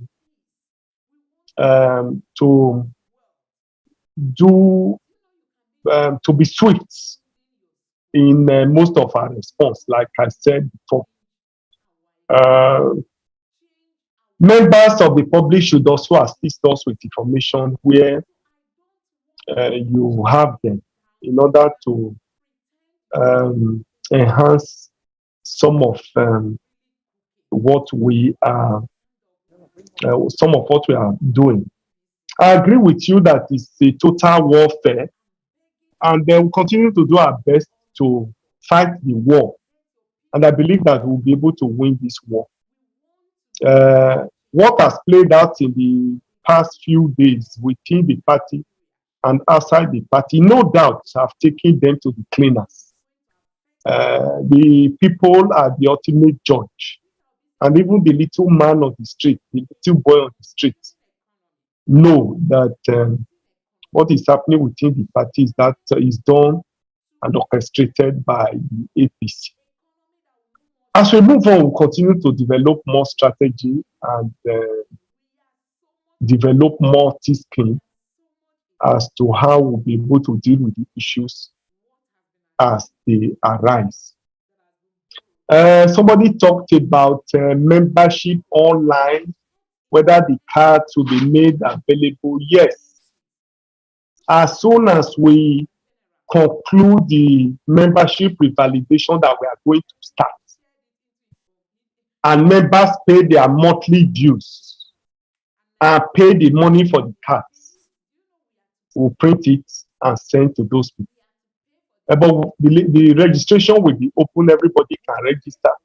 But once you pay your monthly dues, and then you pay the fee for the card, then we issue the card immediately. Having a database, yes, I have just created a server. Labour Party now has a server.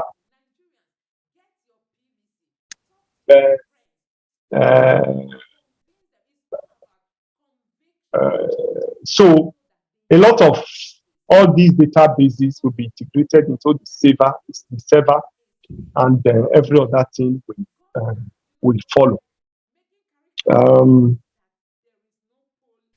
Yes, I think all other things that were said is actually interrelated. Somebody said that we need to wake up, have a war room, and the rest of it. They are interrelated with what we've said before. I can assure Nigerians, I can assure all of you that we are ready for this task. Our response or the is so we feel that we don't need to go and start fighting. We just feel that we need to legally follow the due process and see how we can reclaim our mandate. But I can assure you that we'll do what we need to do. We'll do the needful to ensure that we claim this mandate and we'll defend ourselves and do what we need to do in order to keep the pace. Thank you. Thank you so much, Chairman. It's really been an educating experience here with you. And like always, my chairman of chairmen. I think for the audience, apologies for those whom we are unable to take their questions now. He will need to move on. It's been over 2 hours already that we started the conversation. So I'll just ask Chairman any last word. You've answered questions, and I must say to you, you really made my work so much easier. I was trying, I was writing all the Aisha, can I shock you? Can I shock you? Yeah, go ahead. Can I shock you? Yes. I am speaking to you from my hospital bed. See my hands. I've been on admission for the past 3-4 days. I had to stop this drip to do this program. That's crazy. And somehow, because I saw towards the end of, as you were talking, as if you were sort of like your energy was going down. That's why I said, like, normally we do 3 hours, like I'm stopping this. Oh my goodness. Oh my goodness. I'm not surprised. I'm not surprised. Because I saw how much during the campaign. Remember, even sometimes I had to take some time off and everything. You've been so committed to this.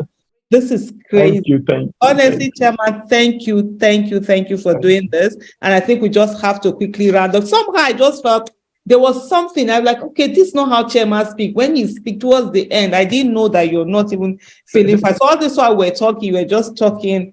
Wow. So just give us your last closing words. Do you have any? Well, let me appreciate all our supporters. Let me appreciate Aisha especially. I am humbled really by your contribution, Aisha.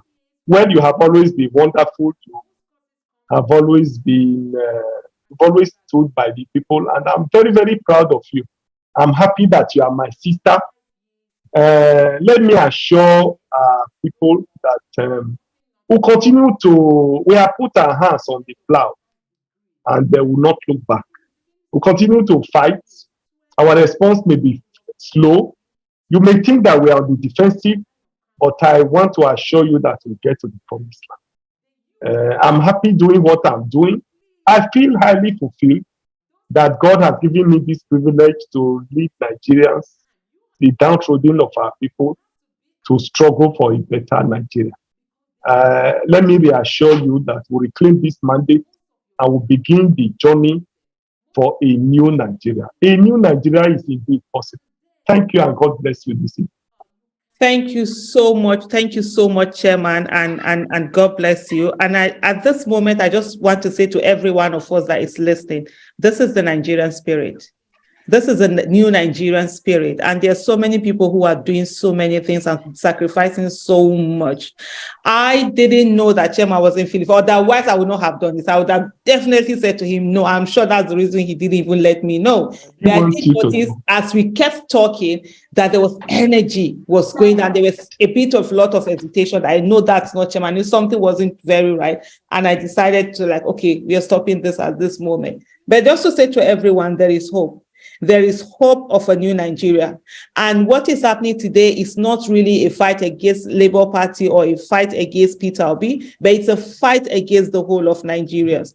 And we must stand up and do the needful. The people who have held this country down for a very long time, they have always hoped on one thing, and that is the control of the minds of the people. And 2023 came, and what has happened is that the people have emancipated themselves and they're speaking up. And so they're going to do everything they can and bring out all the arsenals that they have and the machinery within their reach to use it against the people, because they will want the people subjugated. So let us know that this is a fight that every one of us must take on. Yes, there are a lot of things about the Labour Party. There are many things I would want them to do that ordinarily they are not doing now. But we must recognize the fact that Labour Party is like that football club that was happily playing in its Nigerian league. And all of a sudden, it was pulled into the Premier League and also the Champions League. And of course, you expect they might not run as much as they can, but every one of us must agree with me when I say that they've put in their best, and they've always agreed they'll continue to put in their best. And the thing that for me I really like about them is the fact that they are always ready to listen to criticism and listen to the yearnings of the people and listen to what the people are saying and respond accordingly. For those of us who have been here, who are where people have come out to say, Labour Party, this is what you're not doing right. You saw what the chairman did. He didn't sit around beating around the bush or trying to defend himself. Wherever he said, yes, we've recognized this, and we're going to do things about it. We must also realize that there's no free lunch in the world. There's no place in the world where you just sit down and expect that things will happen without putting in things, especially in politics. Politics is about money. It's not money not just money, no money to rig or loot or pay people, but monies to run everyday things. Parties have to be run, websites have to be paid for, a lot of things have to be paid for. And so please, if we are registering, let's also know that there must be a financial commitment that will come from some of us. There are people that might say, okay, you are not a Labour Party member, you don't have to be, but you can make a commitment to say, I will donate certain amount of money to Labour Party every day. And this account, let it be public. It could be 10,000 naira, it could be 5,000 naira, it could be 2,000, it could be 1,000, it could even be the 100 naira for those who are not. Just put it in there. Say, this is what I would donate to this party to ensure that they are able to fight the money bags who have access to state funds. We must put our votes, we must put our monies where our votes are. Nigerians did it in 2023 election by coming together and using their resources, and we can use it to continue to ensure that Labour Party stays strong. And most importantly, we must hold them accountable and ensure that they're doing the right thing for Nigerian people. Finally, I will say to every one of us, when you're fighting a war, you don't fight in the manner that is the strength of your opponent. The people we are fighting today, they're used to propaganda. And that's why a minister, one of their members, a minister will come online and say that they're going to fight propaganda with propaganda. We as citizens of Nigeria who are fighting to reclaim our mandate, we're not going to fight propaganda with propaganda. We're going to fight propaganda with the truth. And the truth is very easy. So some of the things that you see being out there and jumping and doing also might not be, we're not going to fight the way they are used to fighting, because in that way, they are already strong in it. They've had decades of putting themselves together and fighting that way. What we are going to do is to fight in a strategic manner, is to fight, with our clear heads, is to ensure every step of the way we're staying on, we're being truthful, we're staying with the truth, and we are doing things strategically. And that's the way we are going to get this on. And let's not forget, on this issue of Nigeria, there is no retreat, no surrender. Nigeria is our country, and we all must fight for a country where the child of nobody can become somebody without knowing anybody. Thank you, everyone. And see you again next week, 6 p.m. every Saturday. This program will be coming on, inshallah, 6 p.m. Nigerian time. So for those of you who have joined it today on Zoom and also on YouTube, we have over 1,000 people on YouTube that have joined. Thank you. And thank you. And Chairman, we wish you the best of health. May God heal you. I'm going to Thank call you you so now. much. We're going to fight. I'm like, why did you do this? Thank you. May God bless you. Thank you, thank you, Thank you, everyone. Aisha. Bye-bye. You. See you next week, Bye. inshallah, God willing. Thank you. So guys, like I've always said, it is high time the obedience become card-carrying members of the Labour Party. If we really want to transform Nigeria, we must belong to a political party. You can't transform Nigeria from the outside because all the efforts you will be putting in, some people within the party will be truncating it. And for you to stop that, you must be within the party. You must be inside the party, so that people like this, when they acknowledge the presence of the youths in that party, they will not just wake up one day and begin to do things because they know that there are people to because they will know that there are people to stop them. So guys, you have heard it for yourself that Peter Obi has come to stay in the Labour Party. Peter Obi is going to sanitize this party. Peter Obi is going to make the Labour Party to go far. So my advice for all the people supporting Peter Obi is that let's become part and parcel of the Labour Party. It will get to a point some of us will become leaders. It will get to a point that you contribute immensely in this party. So guys, please, let's ensure we become party members of the Labour Party. Let's ensure we get registered and be part of this so that the elements coming from outside, when they look inside and see that we have strong men and women in the party, they can't just come in to mess up the party. That is just my own. And my joy is that this party will be driven by young people. It means that Labour Party will be the party of the future. It will be the party of the future. So guys, that is it for this video. Please don't forget to subscribe to my channel. Turn on the notification bell. Please give this video a like so that YouTube can recommend it to others. And let me know what you think in the comment section below. Thank you.